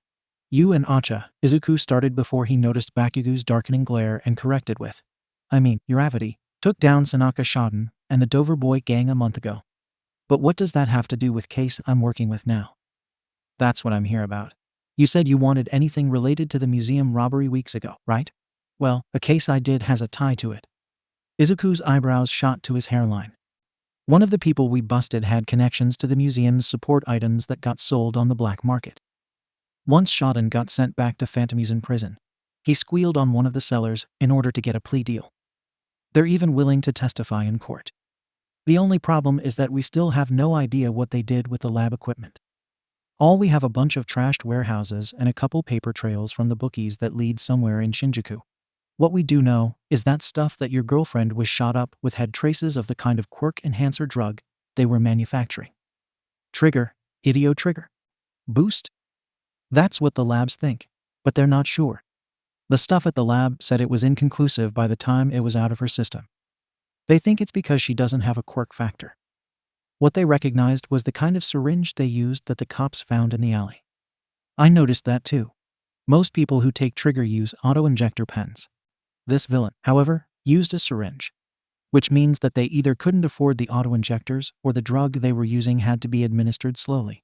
Though of course it could be possible that they had an easy access to a supply of hypodermic needles, whereas auto-injector pens would be harder to come by and could be prone to maintenance issues and might be easier to trace than buy syringes, although people with diabetes and allergies find them easier to self-administer than knock it off. Nerd, your muttering is giving me a headache. Oh, sorry, 𝐀𝐦. Anyways, they recovered the lost artifacts stolen from the Hero Museum at least. The ones that you and your girlfriend didn't destroy. Izuku felt a flush of shame at that. As a fan and friend of All Might, it had broken Izuku's heart for him to have to be forced to destroy something that had used to belong to the late number 1. Even if it had been a support weapon he had only used for a short time. But if faced with choosing between saving a person or saving the artifact, he would choose the person every single time. There's something else. Something more? What else could there be? His face must have telegraphed his thoughts, because Bakugo's expression, shifting into something a bit more serious than his default. What Alyssa would say, resting bitch face. You're going to want to come to the station for this. Something tells me you'll want to see this in person. Why? That villain you fought a couple of weeks ago, Siren. They finally managed to unmask her. Her? So it was a woman. Izuku had his suspicions, but he couldn't be sure. The bodysuit the villain had been wearing had been androgynous in color and appearance, with a voice filter having 2 different pitched frequencies anytime they spoke, not giving any hint to what kind of person lay inside. Not to mention, the suit had been painstakingly difficult to peel off of the villain. No one could remove it, not even Deku. Trust him, he had tried. It was almost like the suit was alive, and had been unwilling to be forcibly removed from its host. But the fact that 𝐀𝐦 here was telling him this meant they finally got enough of it off of her that they could uncover their identity. Who is it? Eagerness turned to worry as Bakugo's face remained neutral. Then the world around him fell apart. Izuku felt a cold chill since he had walked into the precinct. He had been told, of course, but he wasn't willing to believe it. Even standing here in front of the 2-way mirror into the holding cell, Izuku could not believe it. Sitting in a holding cell wearing a dark blue plated body armor was Koton Momozono, his intern, his co-worker, his friend. This didn't make any sense. Momozono had been one of the nicest people in his office. She was training to become a hero, a middle-aged woman in a world of young, competitive heroes. She had been clumsy and struggled to brew tea because of her inability to control her quirk, tuning fork also her codename. In fact, it had been one of the reasons Izuku had taken her on. She was a person who had a dream that people didn't believe in, with a quirk that she struggled to control. She was a person who deserved a chance to do good. So why had it turned out like this? Where had he gone wrong? He could just not wrap his head around this. Siren had stolen priceless artifacts. Momozono had brought them matcha. Siren had killed innocent people. Momozono had helped. Siren had tried to kidnap and drug a small child and put Alyssa in the hospital. Momozono had visited him in the hospital and helped him work through a case, though now he was rewriting his memories with the startling realization that it had been after they had fought as hero and villain. He wanted to understand where he had gone wrong with her. He needed to understand. For his sake, if not for the world's. He had made a promise, after all. Why didn't anyone tell me she was here? We didn't know who she was. They only just now were able to get the helmet off of her, and that was just to make sure she could eat. That suit has been on her the entire time, but she hasn't needed to eat or drink or even go take a piss. She just sits there like some robot waiting for orders. She would have nothing if not for the crack in her helmet to give people water. The specs haven't seen anything like it. It's like it's some sort of biomechanical suit. That explained why he hadn't been able to contact her since she had left. Has she said anything? Asked for a lawyer? Police haven't been able to get anything coherent out of her. She just keeps talking to herself, saying things like the seeds are in place, or whatever crazy bullshit she's been spewing the past few days. Does she have any communication devices or additional quirks for communication? Ever since All for One, people were more thorough with examinations when it came to genetic markers like scanning for multiple quirks. In a superhuman society where you can dream it, you could do it. Warfare had evolved with it. Not sure. Biometrics didn't detect any additional quirks, and we can't figure out what this thing is that was on her. The support engineers have been going nuts over it. Twitch has been working non-stop since he got his hands on it. Only after mentioning him did Izuku notice the 17-year-old engineer fiddling and fidgeting in the corner with some of the other scientists. The boy was an unusual case, a kid that majored on the support course track at his high school, but was also studying for the Pro Hero license exams, since his quirk technopath allowed him to work with and reassemble technology once he had disassembled it. Bakugo had discovered him 2 years ago with one of his grenade gauntlets after it had been shattered in a fight. During the aftermath when most of the calm had settled, He had been found reassembling the gear while onlookers had been watching the fight and had fixed it within minutes of it breaking. Needless to say, the pro hero had hired him on the spot. He was here only provisionally, not allowed to see any real combat yet, but he had been making strides. How did they finally get it off her? The kid she was trying to abduct apparently. One of his crystals got blown away in the blast from your indie smash and cracked the side of her helmet. The investigators went over the statement you gave and saw it after finding a TikTok video that went viral of the fight when one of the bystanders posted it after they stopped to record the fight. They noticed the only thing that could remove the thing was the crystals he produced. Apparently, the suit can only be removed with organic matter. Hitachi? Is he here? No. He's still in protective custody, though Fat Gum and Red Riot are overseeing it. That's a relief, Izuku sighed. At least they had listened to him. Hopefully the amateur pickpocket would receive leniency after cooperating with the police. That was the only good in this situation. There had to be some sort of mistake or explanation, some sort of coercion or threat or brainwashing quirk involved. The Momozono he knew was kind and well-meaning. She was trying, and he had given her a chance.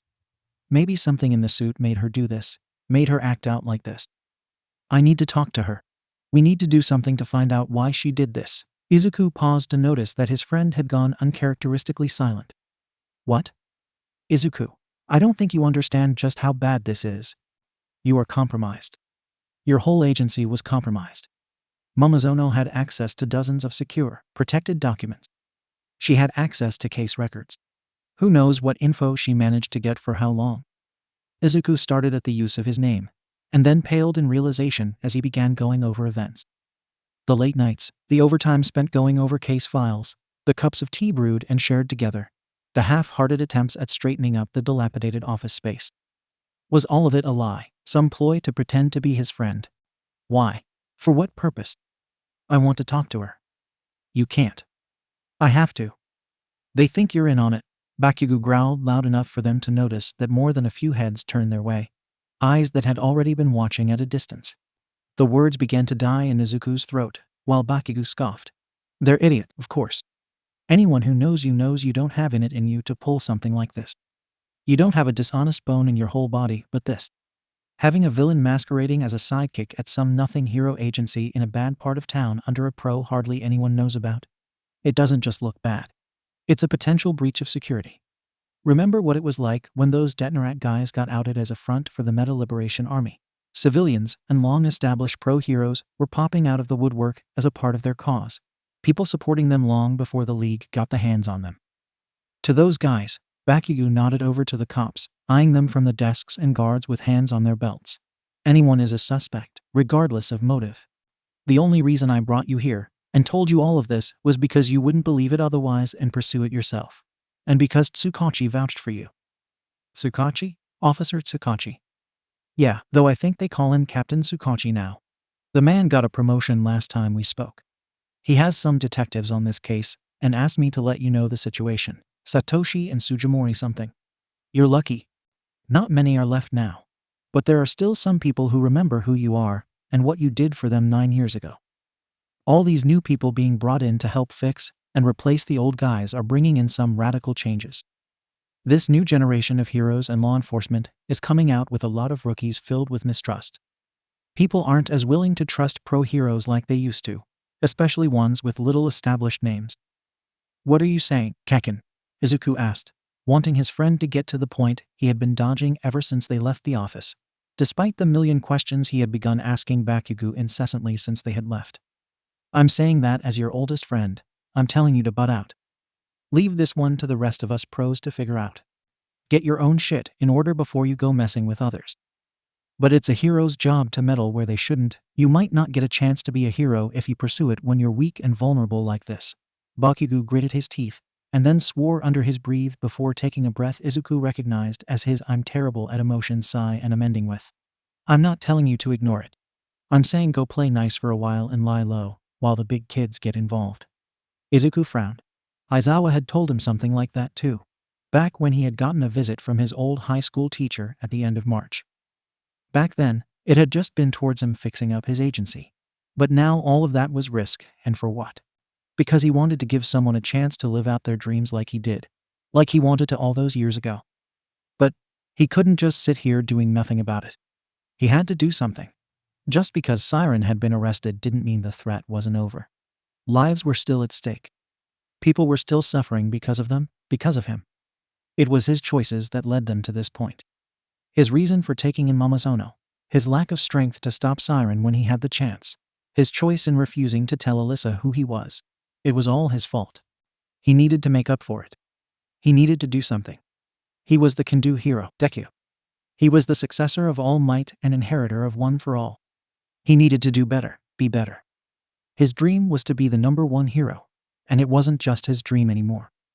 It was his mother's and All Might's, and all the many other people who helped carry him this far and helped get him to this point.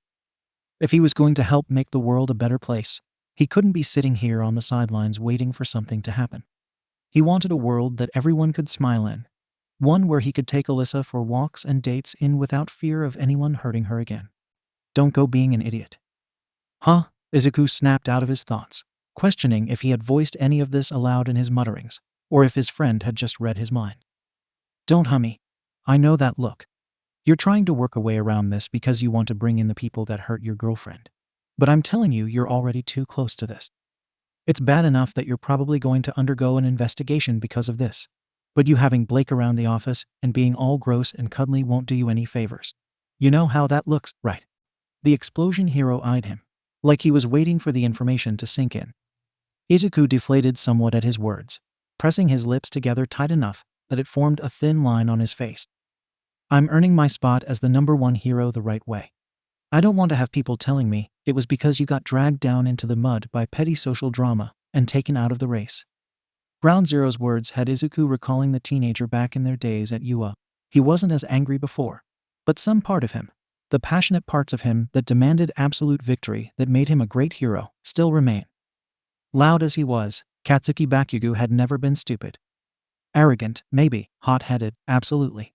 But he was never one to charge blindly into a situation he didn't think he could win.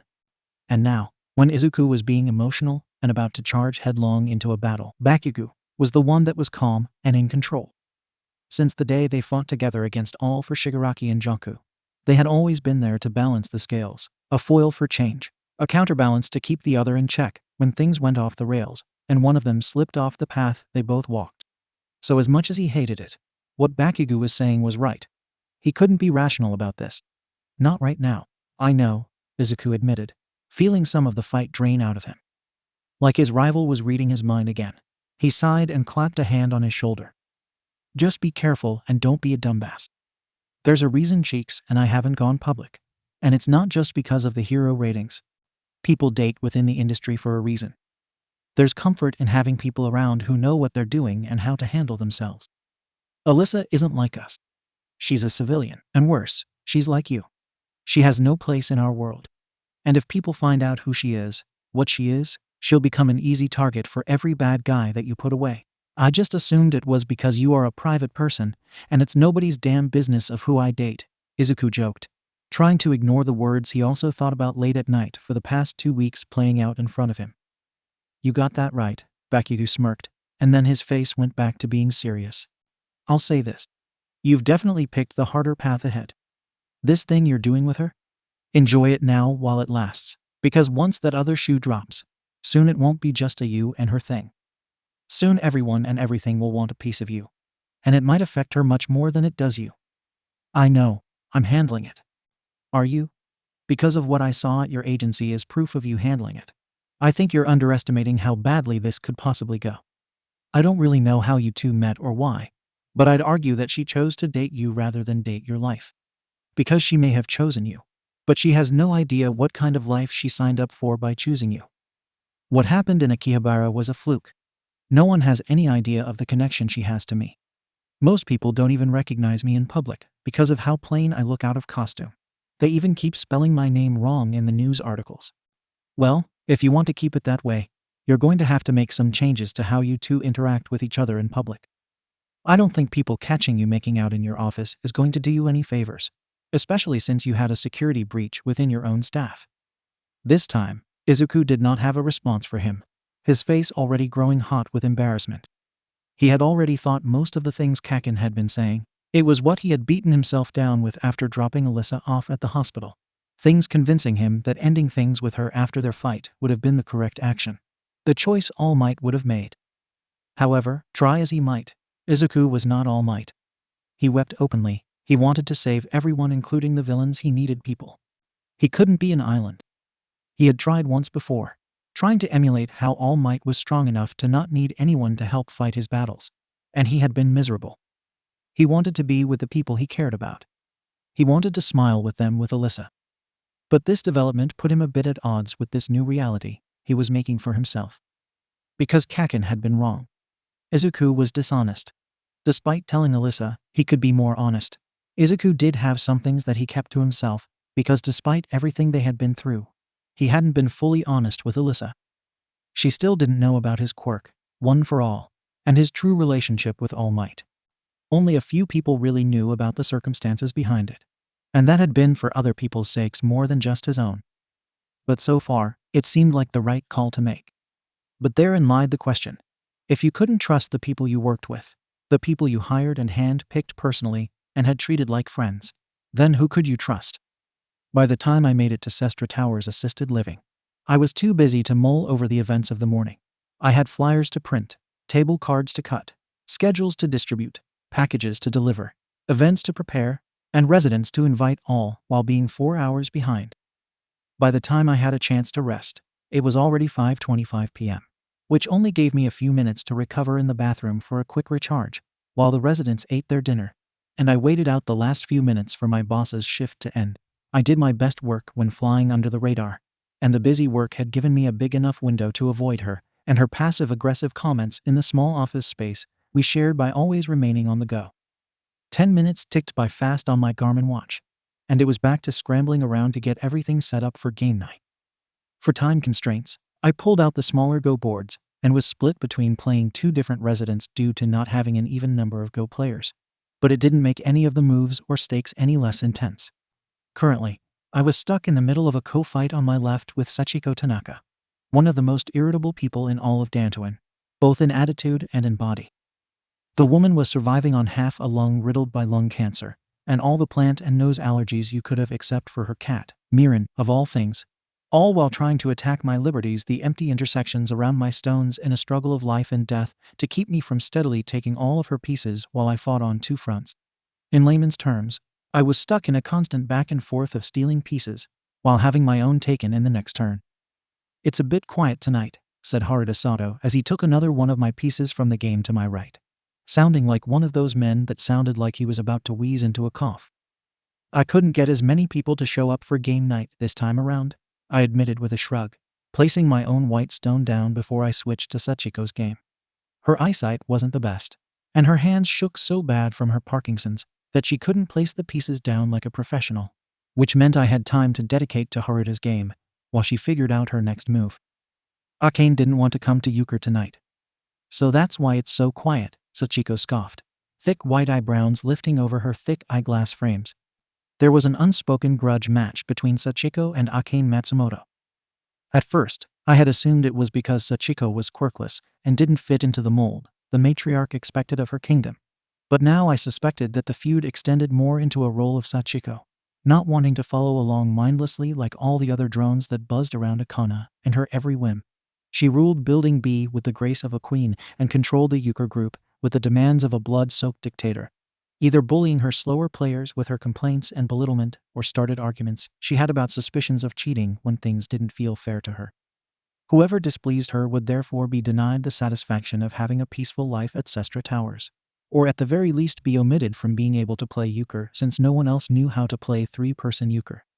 Since she was one of the few people in her 80s that didn't have arthritis, and one of the more well-off families living in the building, her ableist authority often resulted in most people turning a blind eye to her antics. Anyone who didn't like, she would slander, bully, or ignore them with her passive-aggressive attitude. It appeared that despite that threat, the discourse had extended to the group as well. Which was why I had not bothered knocking on her door a second time to remind her for euchre, after she had told me she wasn't coming and decided to set up her crew with one of the building residents for a game, rounding it out a nice even table of 4. Good for them. They deserve better than to be harassed by some privileged narcissist, especially in their golden years. Well, if she wants to come play euchre, she'll just have to get over herself.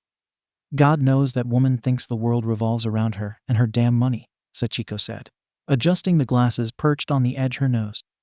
I adjusted mine as well, pushing back my cat eye frames to the bridge of my nose, and placed the stone between my index and middle finger around one of her black pieces, creating a set of eyes.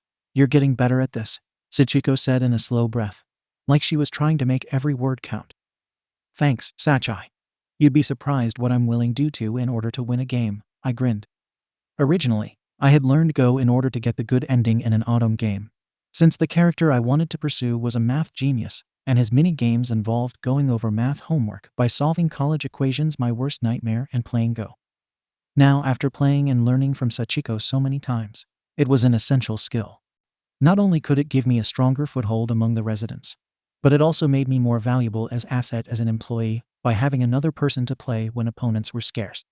So far, only 7 of the usual suspects wanted to come to game night, the others either being uninterested because it wasn't bingo and didn't have free candy, or it was too late in the evening. Most people were in bed after 7 p.m. most nights. Hence, the whole 2 games at once. You shouldn't talk like that about Matsumoto-san, Haruta scolded with a jovial expression. Sachiko's quivering hand paused as her trembling head turned towards the man to nail him with a glare. Why not? The woman already detests me like I'm some cockroach that wandered into her apartment. What else is she going to do? Ignore me. Take the good bingo cards. I meant that a lovely lady like yourself shouldn't say such foul language. It will ruin your complexion. Sachiko's face scrunched up in a light blush and wagged a finger at Haruta. That hard-boiled head of yours has been cooking too long in the sun, you old oak. Haruta just laughed and scratched at the bronze skin on his arms. Unlike most Japanese men, Haruta Sato was a man with a well-cooked complexion, having been an outdoorsman that didn't care much about having a pale, regal complexion, which meant he more often than not got severe sunburns. It became a bit of a problem when he kept going outside on his patio to tan and forget to wear sunscreen, especially since he often fell asleep and burned parts of his body enough that his charcoal arms resembled overcooked hamburger. He was one of my favorite residents, a jolly uncle with many stories and a love for the ladies. A bit like Uncle Iroh if he was tan, bald, wore glasses, and had a bonsai tree growing out of his head. The leaves rustled from breeze of the air conditioner as it kicked on, startling some noise into the cafeteria as he played in next piece. You know you shouldn't be piling on more responsibility than you're able, Sachiko said to me as she shakily took a stone and played it on the kaya board. It's fine, Sachi. I can play 2 games at once. I meant you're being here tonight. Aren't you supposed to be home by now? Oh, it's fine, Sachi. I don't mind. Frankly, this is the first time that I've sat down all day, and it's my month to run it. Plus, I like playing with you. It's almost better than doing the crossword with you. But didn't you have that whole scary encounter with those thugs the other day? That was 2 weeks ago. I'm fine, really. What? What's this I hear about thugs? Haruta chimed in. Most days you had to repeat what you said to him due to his poor hearing. But he must have replaced the battery in his hearing aid, because he did not miss a word tonight. Did some fellas try to rough you up, Ari-chan? Nothing. I just tried to help a kid out of a bad situation and got caught in the crossfire. Oh my, is that where you were last week? I wondered why Nijime-san was running bingo. I tried not to think about Masako Nijime and how she reacted to my unscheduled time off from work in the hospital. My boss had been sympathetic. At first. Then it just became another thing that she refused to take as an excuse and moved on. She was a bit like a coin that liked to flip itself. You never knew what side you would get with her, caring or vindictive. It just depended on timing and mood she was in, and every interaction with her was one massive coin flip. I'm okay, Haru. Nothing broken or anything. Just some minor head trauma, plus the guy barely scratched me. I willed myself not to touch the spot on my head, where the rhino man's horn had met mine in a headbutt and left a scar. It had scabbed nicely and was hidden by my hair, but the dent was always there to remind me, like my mother's surgical scar where the doctors had split and cracked her skull open for brain surgery. You should take better care of yourself. Leave all that hero work for the pros, Haruta said, giving my arm a light pat. I tried, but there wasn't anyone around that was willing to help, and it's not like I could just leave him there. He knew he was being followed, and he asked for my help. I began explaining the incident to Haruta, but it seemed to hinder my argument than help as he kept shaking his head. All the more reason for you not to get involved. It would be one thing if you had a quirk to defend yourself with, but a pretty, quirkless girl like you would be no match against some villain if he meant business. I felt a slight sting at the word quirkless as it woke up an age-old argument I'd had most of my life. Well, what else was I supposed to do? Just ignore him and sit idly by while some kid gets abducted? You should have called the authorities and left it for them to figure out. Don't get involved if it puts you at risk. If you get hurt, there will be no one left to run bingo, Haruta said in a manner that felt teasing, but kept putting me on edge. The sudden urge to defend myself rose like a roaring bonfire before I stamped it back down. Haruta wasn't needling me. He was just saying what everyone said. Keep your head down. Don't take any unnecessary risks if it puts your own life in jeopardy. Leave the hero work for the professionals. In some ways, Haruta had been right. I had been in danger, risked my life and Hitachi's lives, and the kid had nearly been abducted anyways. But it had bought enough time for Deku to show up and finish the job. I had been very lucky. Things could have turned out way differently if he hadn't been there to save the day, if he hadn't chosen to forgive me and meet up at the radio building. You know, Sachiko began, derailing my train of thought as she took a black stone from her bowl between shaking fingertips. And go, you always have to be planning your next move. The game itself is less about the board and stones, and more about people. Oh yeah, like different playing styles. Sometimes, you can learn a lot about a person by how they play. You can tell if someone is aggressive and impatient to get what they want, whether or not they'll have to sacrifice themselves a turn or let go of a piece. Sometimes they test you to see what you're made of. People who like to please others by anticipating their needs. It's about watching what the other person does and anticipating what they'll do next. Many people try to predict what will happen in the future, while others are content to live in the present, moving only a step or two ahead, making them predictable at times. But if you focus too much on what could happen, you ignore what is happening around you and become overwhelmed until it is too late, and you are surrounded. I paused at that, not having heard Sachiko speak so much at once, even with her oxygen machine on. And then I watched as she placed her final piece on the board and realized that the life and death game had ended, and I had nowhere else for my pieces to go, my white pieces surrounded by black. Both of us passed, having reached a stalemate, and began adding up the scores, but there was a clear winner. Good game, I smiled and gave Sachiko a slight bow of the head, curbing my Western need to shake her hand. Oh dear, you were doing so well, Ari-san. You almost tied with her, Haruta said, clapping his hand on my shoulder and shaking it a bit. Really? I peered back over the go board, but still couldn't find any difference in the number black and white stones. I wasn't really counting. I was just trying to make sure there weren't as many black pieces on the board. I reviewed over the scores on my calculator and scowled. Damn it. I should have seen that. Oh well. I still had fun. Want to go another round, Sachai? Haruta. You tired of me beating your butt at Go? I asked, noticing that his board noticeably had more white pieces than black on it. Haruta chuckled. I think I've had about enough for tonight. My new medication is starting to kick in. You two young ladies have a good night. Oh, go tune your violin, you old fox, Sachiko chided with a swipe of her hand. Save the flattery for sorry. God knows you two flirt enough.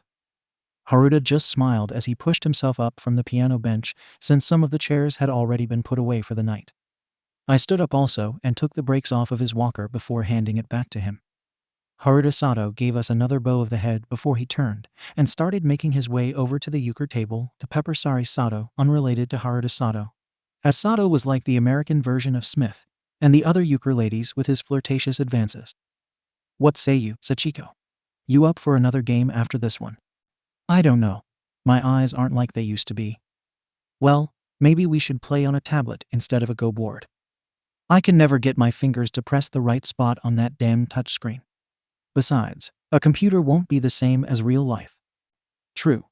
There are more strategies to Go than there are atoms in the known universe, but it's also the only game that humans can beat computers at. You might have more of a challenge playing against an AI program than you might have against me, I said as I started pulling out my phone and typing the passcode so I could access the Go application, adding, plus, a tablet will let you zoom on the screen so you can see it better, as an afterthought. I guess. I just prefer the feel of the stones between my fingers. Sachiko Tanaka was a lot of things. Quirkless for one, introverted. and only able to move her right hand to steer her an electric wheelchair. But she had never been one to say no to a game of Go. Back when I was on the women's team in 𝐀𝐦, I had the most gorgeous 𝐀𝐦 game board, setting down a stone and hearing that beautiful click of stayed on wood. There's no greater sound in the world than that. A smile grew on my face as I listened to her reminisce about how she had been one of the top female Go players in the country, 5 Dan as a young woman, and had competed in the Asian Games 30 years ago, back when the world was starting to become a little safer. It was strange to think of a world where quirkless people ranged in the 40 to 50% range. Most of the 20% now were people in their golden years. Now with people like Star and Stripe and All Might churning out into the world with their overpowered quirks. It was strange of think powerless individuals like myself, existing in a world where I couldn't easily defend myself from a simple back alley brawl, like we were a dying breed on the verge of extinction, because we hadn't evolved with the rest of the world. 𝐶𝐸𝐻𝐿 was the only quirkless person I knew other than Izuku, but even he had turned out to have a quirk in the end. What was I missing? Was I really so different, so incapable of change? Then again, 𝐶𝐸𝐻𝐿 had gotten this far in life, even become a professional Go player in a world largely run by men. Who's to say I couldn't make it as myself in this crazy world? Her presence alone on the game board was intimidating by itself. I regretted not being enough of a challenge for her high skill set, but I tried to make up for it by striving to do better by playing virtual games with my phone app. Frankly, if it wasn't for anime and auto mini games, I would have had no idea of how to play at all. I still held the pieces like a novice, not quite mastering the pinch of the stone between the middle and forefinger, the stone sometimes slipping off to splatter across the board. But I was better than I had been. Blake! A black piece skittered across the board, the stone knocking and scattering the other as 𝐶𝐸𝐻𝐿's hands flew up at the mess from the new game we had started. What are you doing playing Go with Tanaka-san? You should be gathering the euchre players. WH, what are you still doing here? I thought you said you would be gone by 5:30. Panic crept into my voice as I stood at attention in front of my drill sergeant with eyes darting between her, and who should appear but 𝐀𝐻𝐿 Matsumoto herself. The checklist for reasons why flitted down the list, each worse than the other. Why was my boss here? Was I in trouble? Had 𝐀𝐻𝐿 tattled on me about something I did? Did she find out about the flower vase I broke last month because the annoying nurse Asai caught me knocking it over by accident and mentioned it casually in conversation? Was she angry? I didn't try harder to accommodate her for the euchre game. Begged the other players to apologize to her for playing without her. Did I not get enough people for game night? Was I supposed to be playing something a game more inclusive than Go, or was I using the wrong boards? Did I need to put on music? Did I need to be mobile? Sitting down and playing? What? All of these thoughts raced past me in a nanosecond. But all Masako said was, well, I didn't trust you would have enough volunteers, so I decided to stay and see how it was going. My chest hollowed out at that. There had, in fact, been no volunteers. The charity group that came by a few times a month were privileged mothers and their adolescent daughters from exclusive societies and the most private, elite high schools. Relying on their help had been a blessing, but it was by a volunteer basis and had to be scheduled in advance, and Masako had never given me the phone number to call them. Not willing to trust me with the clients in her Rolodex, she had fostered a relationship enough to let me use the phones for anything but calling tech support. What have you been doing this whole time? I had to get 𝐀𝐻𝐿 from her room and just caught Haruta Sato leaving early. My eyes flitted nervously to the wrinkled, white-haired woman with bottle red on white hair standing next to her in a pitch-black walker, wearing a somber expression like it was a costume and acting like I had insulted her personally by trying to exclude her from her own table. That manipulative old crone. I began, but no words of explanation came out. Masako's expression shifted from incredulous to suspicious as her eyes narrowed on me and my dry mouth. You sure seem guilty for someone who was just playing Go. Don't tell me you were on your phone again. A rush of guilt pooled in my gut at the phone that was still laid out on the table and unlocked that I forgot to put back into my pocket before I tamped it down. This had been the part of Masako that I hated, her constant back and forth with her mood swings and expressions. Her quirk, emotion reading, could sense and interpret emotions through the aura they gave off. She had explained it to me during the early days of us working together. Able to detect the well-being of her residents by the hints of distress or satisfaction they exuded through colors she could only see or feel, which made her an efficient activities director in a work environment where many of your residents could be nonverbal. But it made her an absolute nightmare as a boss. She couldn't necessarily read minds, but she could sense my anxiety, no matter how much I trained my face not to show. Still, I tried layering another mask on as I forced myself to exude calmness and tranquility, hoping that would help keep me calm as I started reciting the Jedi mantra in my head. There is no emotion, there is peace. Oh no, I was just surprised and trying to calculate how to factor you into my plans. I managed with a shaky smile, pocketing my phone in what I hoped was a casual manner. Masako's glare seemed to pierce the air like a shotgun shell to the head as it swept over the cafeteria room. Plans. All these plans, and this was all you could get? Masako gestured to the single table of ladies playing on one of the cafeteria tables. Yes. I tried inviting people, but Matsumoto didn't want to come, and none of the others could play without her. So I set her group up with 𝐀𝐦 and that's not what she said. She told me you didn't come to get her after dinner. Yes, I did, I defended, managing to find my courage at the outrage of being suspected as negligent after working for nearly 7 hours straight. In fact, I believe her exact words were not tonight. Since older people had many moments where they didn't feel well, I didn't think to question her response. But now going back over events, maybe 𝐀𝐦 had been saying no out of sheer spite and secretly wanted me to ask her again. People and their social cues were confusing. Are you calling me a liar? No, I thought I was in charge of running game night. Masako scoffed, her nose wrinkling like she smelled something foul. What are you talking about? There's no way I'm letting you handle game night. But you said. I clammed up at Masako's expression. The lines around her face always seemed to thin when she started to lose patience, and her cheery default expression was starting to appear more plastic by the second as they shortened. Never mind. What would you like me to do instead? She huffed and let out a sardonic laugh, like I had just told her a joke that she didn't think was very funny. Well, gather the euchre players for one. Is that too hard for you? Do you not know what to do? Because it feels like I have to tell you how to do everything. Are you sure you're supposed to be an assistant?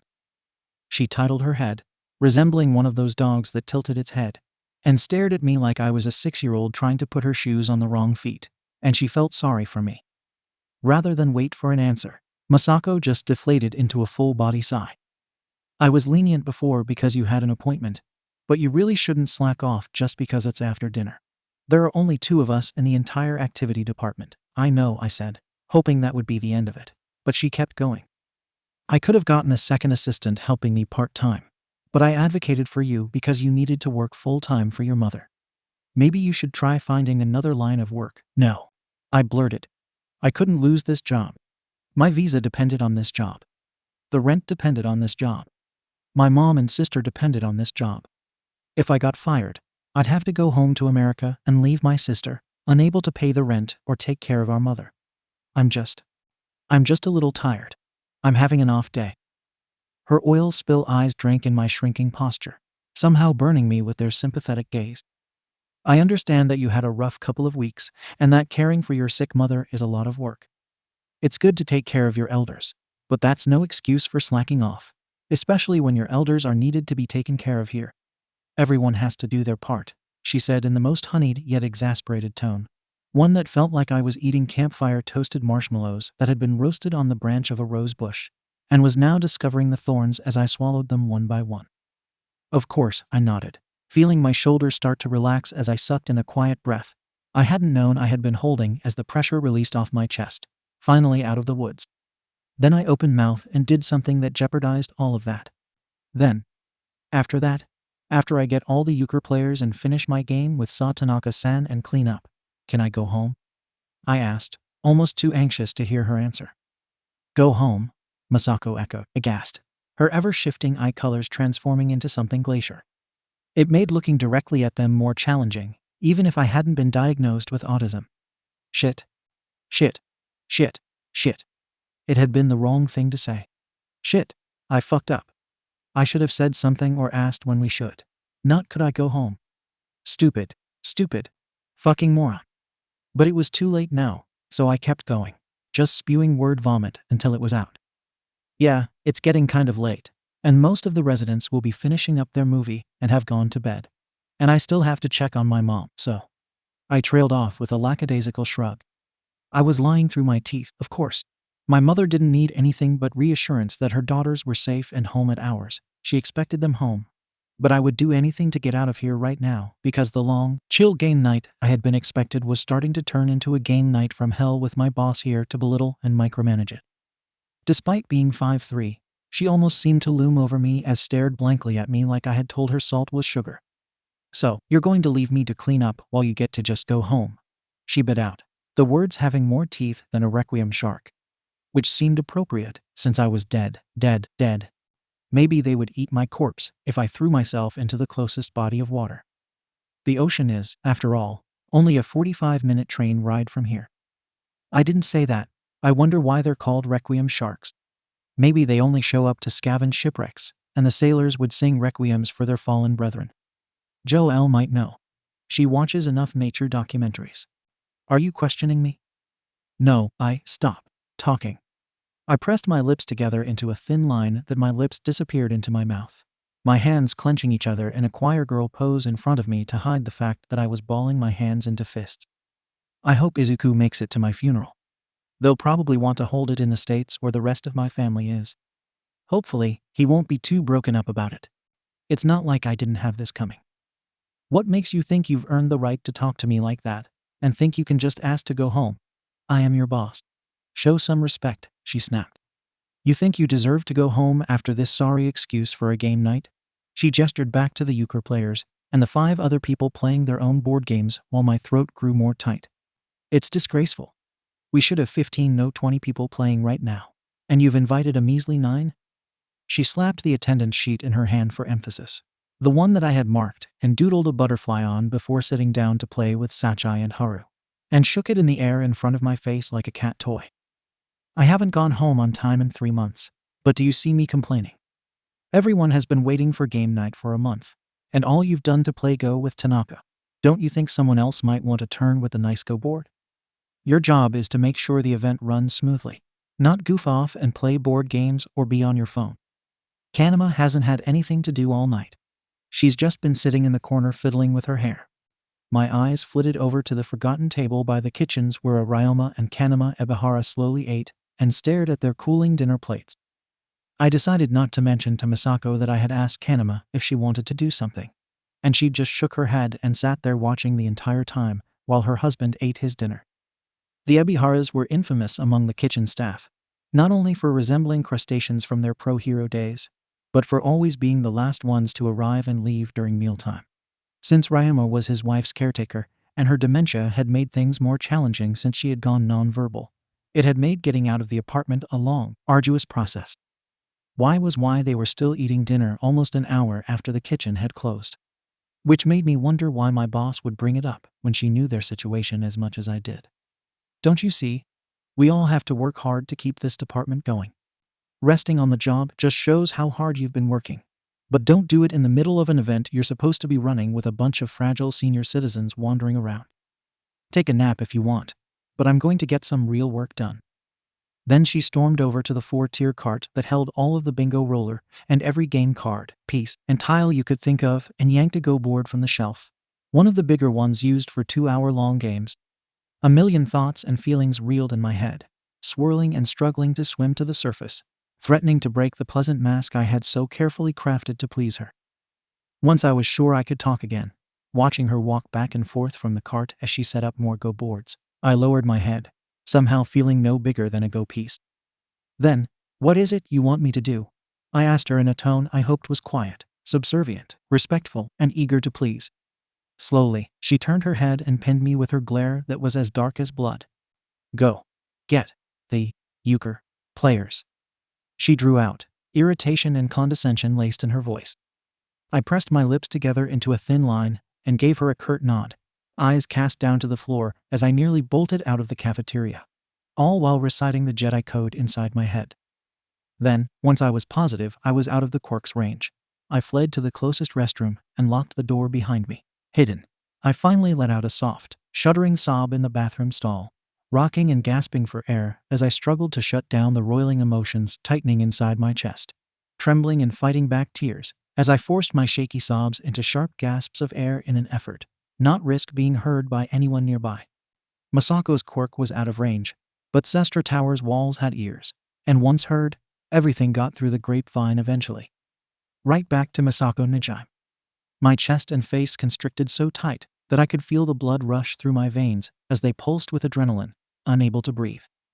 The thing about drowning was that it wasn't like the movies where someone flailed their arms and shouted help. Help. Hoping that the heroic lifeguard to come in to save them. Jogging up to them Baywatch style. It was quiet, serene, and crept up on you, that by the time you realized it was happening, it was too late. And then a peaceful darkness would come over you. I wasn't in the water, but I was drowning. Drowning on dry land, drowning far away from the sea and the outside world to see. Drowning and waiting for someone to help pull me out of the water. Left with nothing but to keep his head down and go back. Izuku retreated back to his agency to give everyone the bad news. That Koto Momozono had been arrested and uncovered as the villain siren, and therefore would not be returning to work anytime soon. Understandably, they had all been shocked. That's insane. Momozono has always been so nice, Kaminari yelled, the electric blonde always the first to voice an opinion. Maybe it's all been an act, Kira suggested. Who would suspect some middle-aged housewife trying to turn her life around would end up being a villain? It can't be that simple. There has to be an explanation, a misunderstanding, said Kaminari. It worked, didn't it? Do they know why she did it? Not yet, though a lot of people suspect it's because of the money selling museum artifacts on the black market. But why would she do that? Wouldn't it make more sense for her to work at the museum and then steal from it after applying to be a sidekick? Why go through all the trouble only to jeopardize everything? We can't understand everything that goes on inside a person's head. People have worse done things for less, Aoyama said.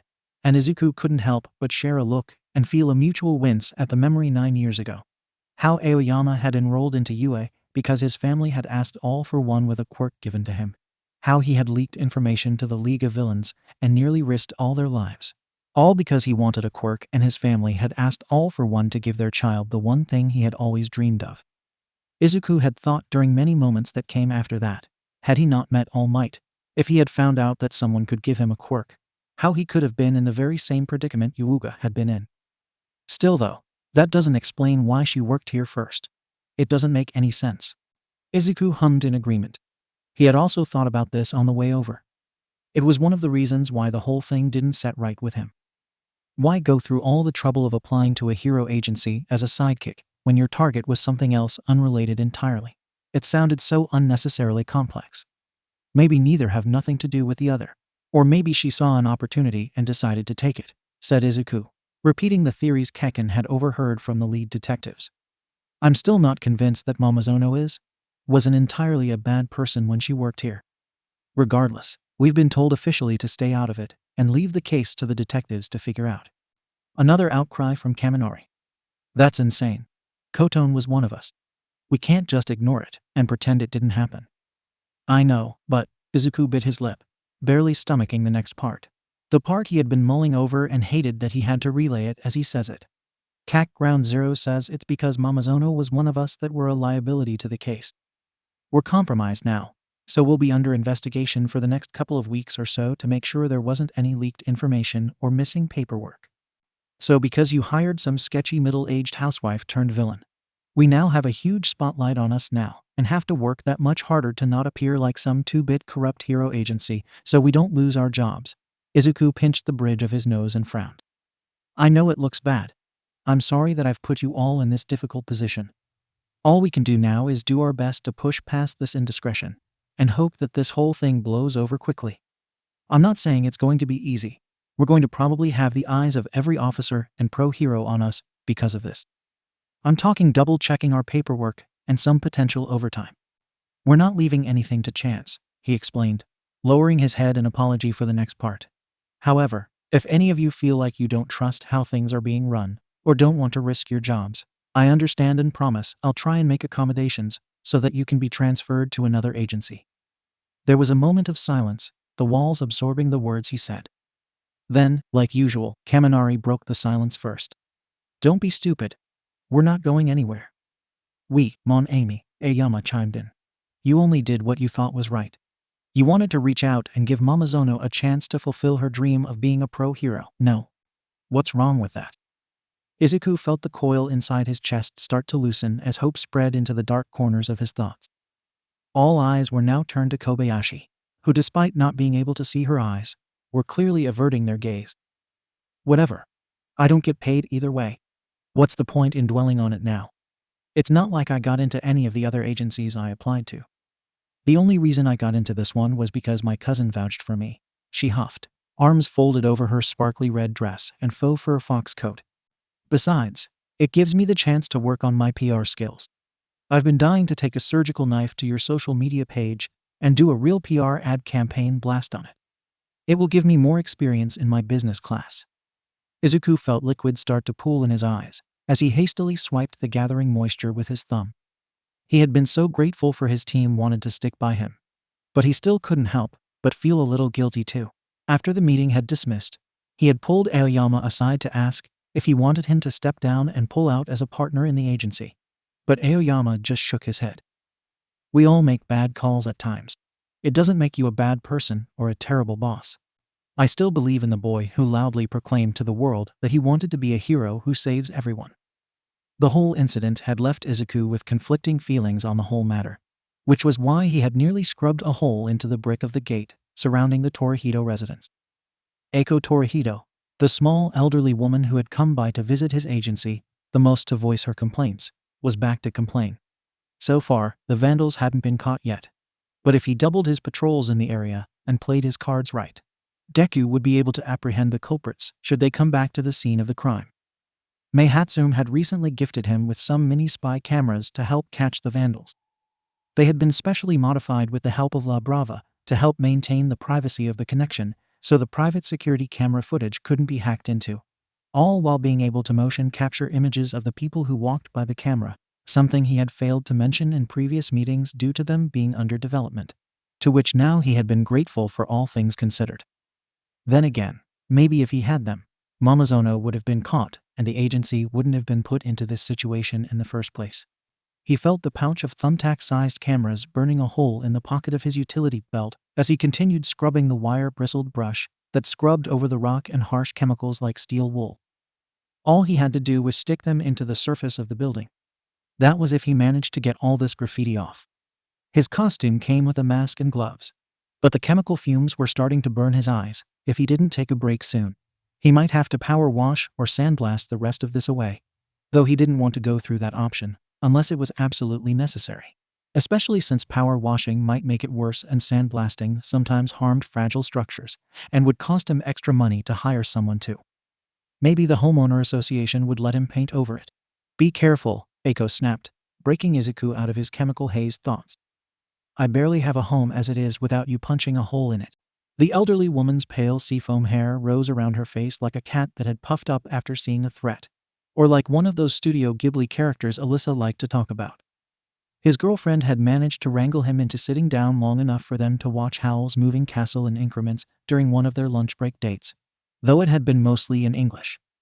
Ironic since, despite having come from Japan, this had been the first time he had seen the film.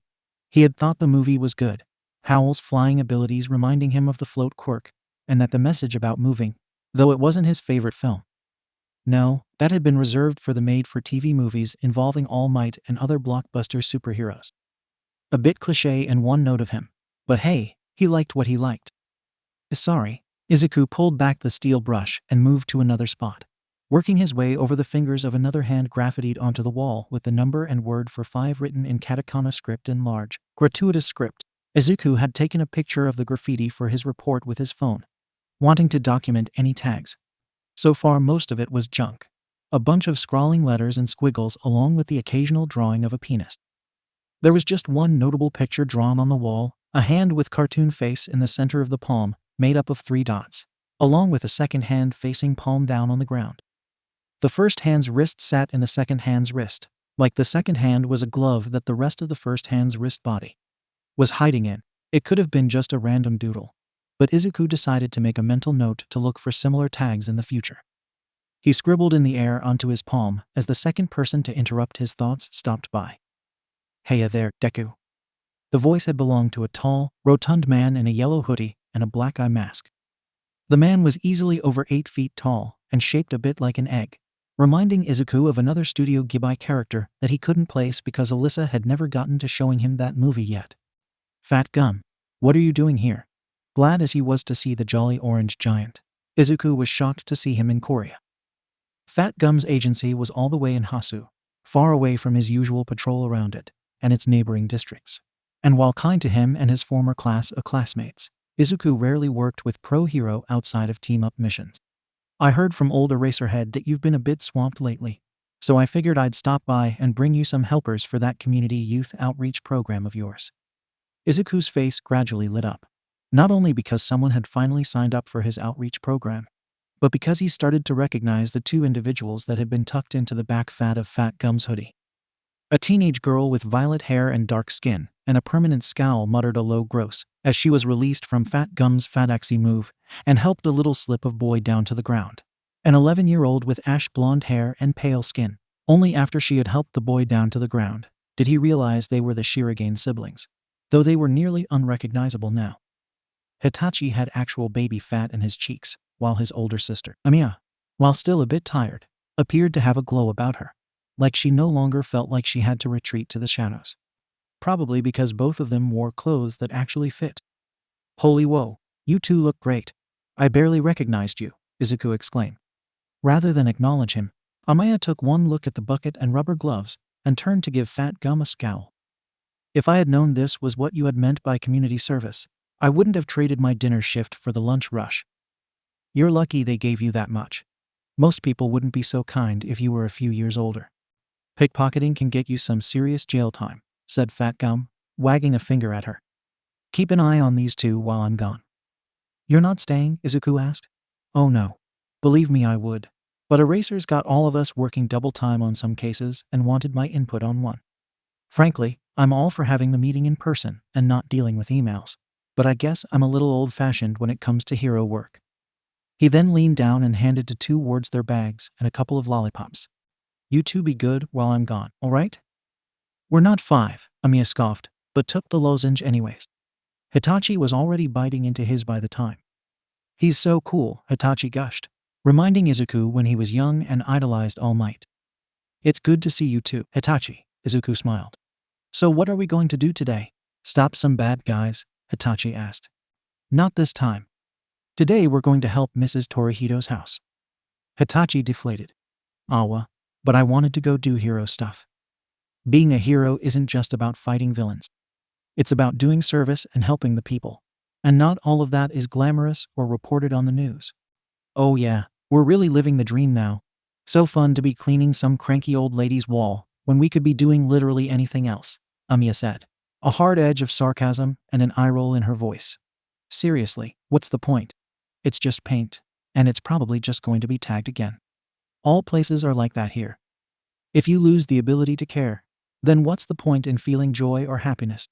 What's the point of living if not for others? You care about your brother, right? You wouldn't stop just because he did something you didn't like over and over.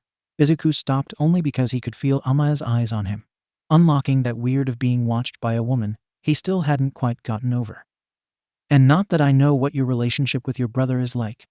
I don't really have any siblings or anything, he rambled before he channeled his nervous energy into scrubbing the brick and mortar.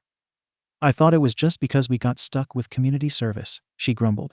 They scrubbed in silence for a few moments before her gaze flitted back to the can-do hero. So, when do you think they're finally going to let me and my brother go? Amiya asked in a grouse. It's been over 2 weeks since he's been in protective custody, and they still won't let him out of their sights. I'm not sure. I'm not really in charge of your case, Izuku shrugged. But it can't be all bad. You both look great, Izuku said, though Amiya sneered at him like his compliment had a second meaning to it. Yeah, sure, whatever. There was nothing wrong with how we used to look. You just say that because you didn't get stuck with all the baggy hand-me-downs, Hitachi, whatever. I happen to like our old clothes, Amiya huffed, pulling at the long scarf she wore like a cloak around her. One of the few things Izuku had noticed from her original outfit when he had first met her. He thought about pointing out the fact that their old clothes had been full of holes or severely stained, but he thought better of it. Amiya 𝐍𝐸 was very much well aware of what she looked like and their situation, and him pointing it out would probably only be temporary, would likely make things worse. So instead of that, he said, well, regardless of what you're wearing, it's nice to see you two doing so well. I don't get you. Izuku paused, noting the unshakable scowl starting to waver a bit on the teenage girl. What do you mean? Most people who try to help us give up by this point. Fat Gum has already passed us off to you because we're such a problem. Why don't you all just leave us alone? What's your angle? I don't have an angle. I just like to help people, Izuku said, adding 𝐬𝐬, and I'm sure Fat Gum feels the same. I'm just helping him out. Oh, because you're so benevolent and perfect. Hitachi growled, like he didn't want his big sister to ruin the one good thing going on in his life. I've never thought that about myself, Izuku admitted. Honestly, even where I'm at right now, I feel like I should be doing better, doing more. You're not the only one who feels like they're being left out. Amiya paused at that, and then resumed scrubbing the wall. It's ridiculous, she muttered, not turning to look at him. The only reason we got stuck with the big guy is because it's far away from all of the action. Like that will somehow magically fix us by forcing us to move to a city we don't even know. Do you not like Hasu? I thought Fat Gum was taking good care of you guys. He's fine and it's fine, I guess, but it's not home. I don't get to see any of my friends and all my free time is spent commuting on the bullet train for my job that barely pays the ticket fees to ride. Not that he hangs around all that much. We're mostly watched by his sidekicks, probably because he's too busy being tied to some big drug case. Some big drug case? Izuku parroted back. Yeah, the one me and Hitachi are supposedly involved in. What was it called? The backslider case or something. That's why Fat Gum is here. He's supposed to go over it with the other pros in the area. Something about tracking ledgers about some missing lab equipment or something. Izuku's ears pricked up at that. That was case 𝐀𝐦 was supposed to be involved in. Maybe if he found a bit more information, maybe they would let him back onto the case. Then his agency wouldn't be in jeopardy. Then he paused. Contacting the authorities about the new development would be the smart thing to do. But then he recalled the words Alyssa had told him 2 weeks ago when he had visited her in the hospital to get her statement about why she hadn't called for help right before her assault.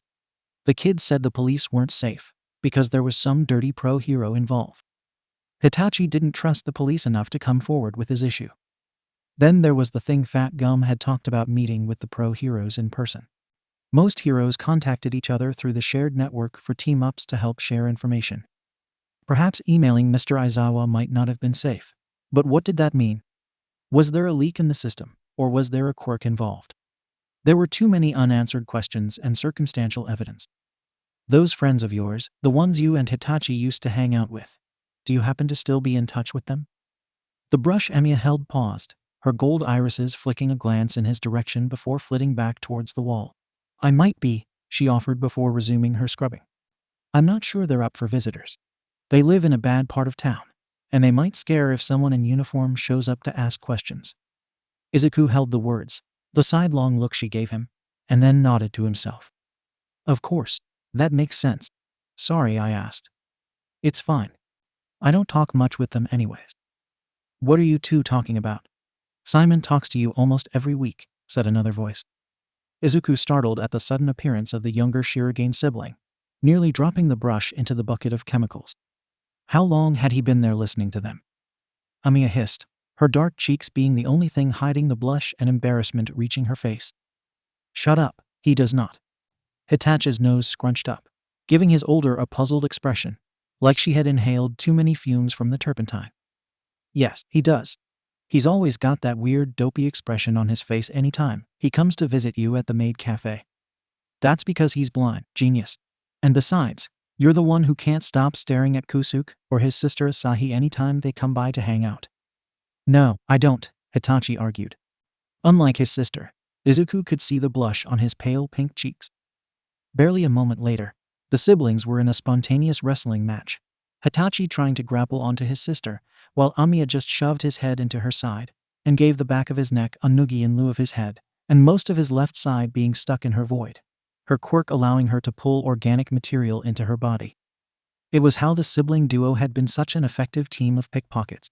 One would steal from some unsuspecting bystander, while the other hid the runaway thief before they had discovered their wallet or purse had been missing. Most people wouldn't think to look inside a person for a suspect. Izuku thought about breaking up the fight, but the next thing he knew Hitachi was tapping out on his sister's arm in surrender before being released and left gasping for air. That's an effective method of sedating someone, Izuku hummed, impressed at the efficient and fast-working chokehold Amiya had executed so effortlessly. It made him wonder why she hadn't tried that tactic on him the first time they had fought. It's the only way to calm him down when he gets worked up like that. Or to steal. Only because I let you win, Hitachi huffed, which caused 𝐬𝐬 to ruffle his platinum blonde hair, showing one of her rare smiles. Izuku considered for a moment and then said, "How would you like a job at my agency?" Leaving 𝐬𝐬 and Hitachi in shock and awe. "Not right now, obviously," the can-do hero added hastily. "We're kind of going through a bit of a hiring freeze at the moment. But if you're interested, I could hire you once you two are up for work studies. You know, once you finish the Junior Pro Hero training program. Maybe help give you some experience for future internships." "Does this have anything to do with the friends I told you about?" 𝐬𝐬 asked, eyeing him with suspicion. "No, like I said before when I first met you, I think you and your brother have a lot of potential." I didn't even know Hitachi was there until he revealed himself. "Just like Himiko Toga," Izuku added, the memories of the shape-changing villainess, and how effortless she was in sneaking up behind him without giving herself away. A technique he had never mastered himself no matter how hard he tried. "I could use a couple of sidekicks like you at my agency." Hitachi beamed, his face lighting up like the crystals his quirk could produce from his palms. 𝐬𝐬's face, however, only darkened like the pitch color of her cloak she wore over the new clothes they had been given. "Awesome. Does that mean we can get hero names and costumes?" he said, eyes sparkling with zeal before they grew larger still, as if remembering something. "Wait. I have some drawings of my hero costume I want to show you." Before either of them could stop him, Hitachi was already sprinting to the far end of the block where his backpack had been dumped. A picture of fat gum designed on the bag with a Sun Eater keychain hanging off the side. Most likely some promo merchandise that had been sent to the agency for approval. Only once he was out of earshot did 𝐬𝐬's gaze narrow on Izuku. "What's the catch?" "No catch. Like I told you before, I'd honestly love to have you both as sidekicks at my agency," he said before realizing that, while true, his motives leaked so easily into the statement that he didn't even sound convincing to himself. Then he pressed his hands together in a plea. "I do have a small favor to ask, but regardless of whether you do it or not, it won't change my mind about wanting you two as sidekicks." "Of course you do," she sighed, rolling her eyes. "What is it?" Izuku paused, not quite sure how to word it in a way that didn't incriminate himself or his agency. "I'd like to meet with some of your friends about some intel. I'm not asking for you or your brother to get involved, just that you help introduce me." "Does this have to do with the crew that tried to take my brother?" "It does." 𝐬𝐬 crossed her arms to her chest, shifting side to side as her head fell back in contemplation. Then she let out a soft puff of hair that blew back the dark jagged bangs on her forehead that had escaped her ponytail. "Fine. I'm into sis, but leave my brother out of this. I don't want to get him involved more than he already is." "Deal." Izuku was about to shake her hand, and then stopped. "One last thing," he said, wanting to add this single caveat. "I don't want you or Hitachi putting yourselves in danger for my sake. If it's too dangerous, if you find out your friends or people they know aren't trustworthy enough, I don't want you jeopardizing your lives on my behalf. I'm here for information, and that's it. Looks like we've got a bargain." Then, instead of waiting for his hand, 𝐬𝐬's gloved hand clasped his hand and shook it. Rather than let go, her fingers gripped tightly around his, squeezing the disjointed fingers of his hand in a way he could feel through the protective gloves. "But screw me, my brother, or any of my friends over, and you won't need to worry about your agency," she hissed low in his ear, leaning in so that he could feel her predatory eyes lock onto his. "Because I'll make sure there isn't anything left to save." A dull ache spread through his hand as she dropped it, like it had just been released from the jaws of a wildcat that had grown bored the bird it had killed, and was moving on to playing with something else. Izuku ignored the shiver that raced his spine at her words, trying not to take it as anything but a mindless threat. It was just her acting out of the interest of protecting herself and her own. Before he could have a moment to rethink that maybe doing this was a bad idea, Hitachi came back, shoving a mini Campo's notebook with a doodle of a boy wearing a hoodie with a ninja costume into his face. Then the warm sensation ebbed back into him, the rush he felt at helping others and making others smile.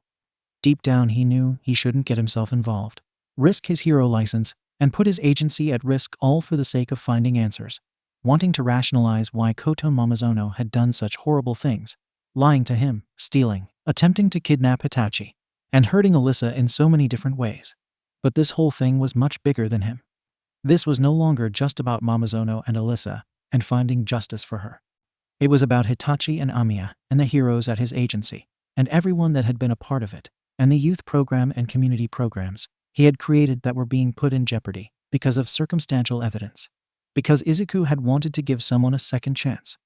Kaminari had been right about one thing. Mamazono was one of them, and he would not rest until all of them were all safe. Regardless of what happened to him, he was getting down to the bottom of this. Pro-hero license be damned. No one else would have to suffer because of his mistakes. It would be what All Might would do, after all.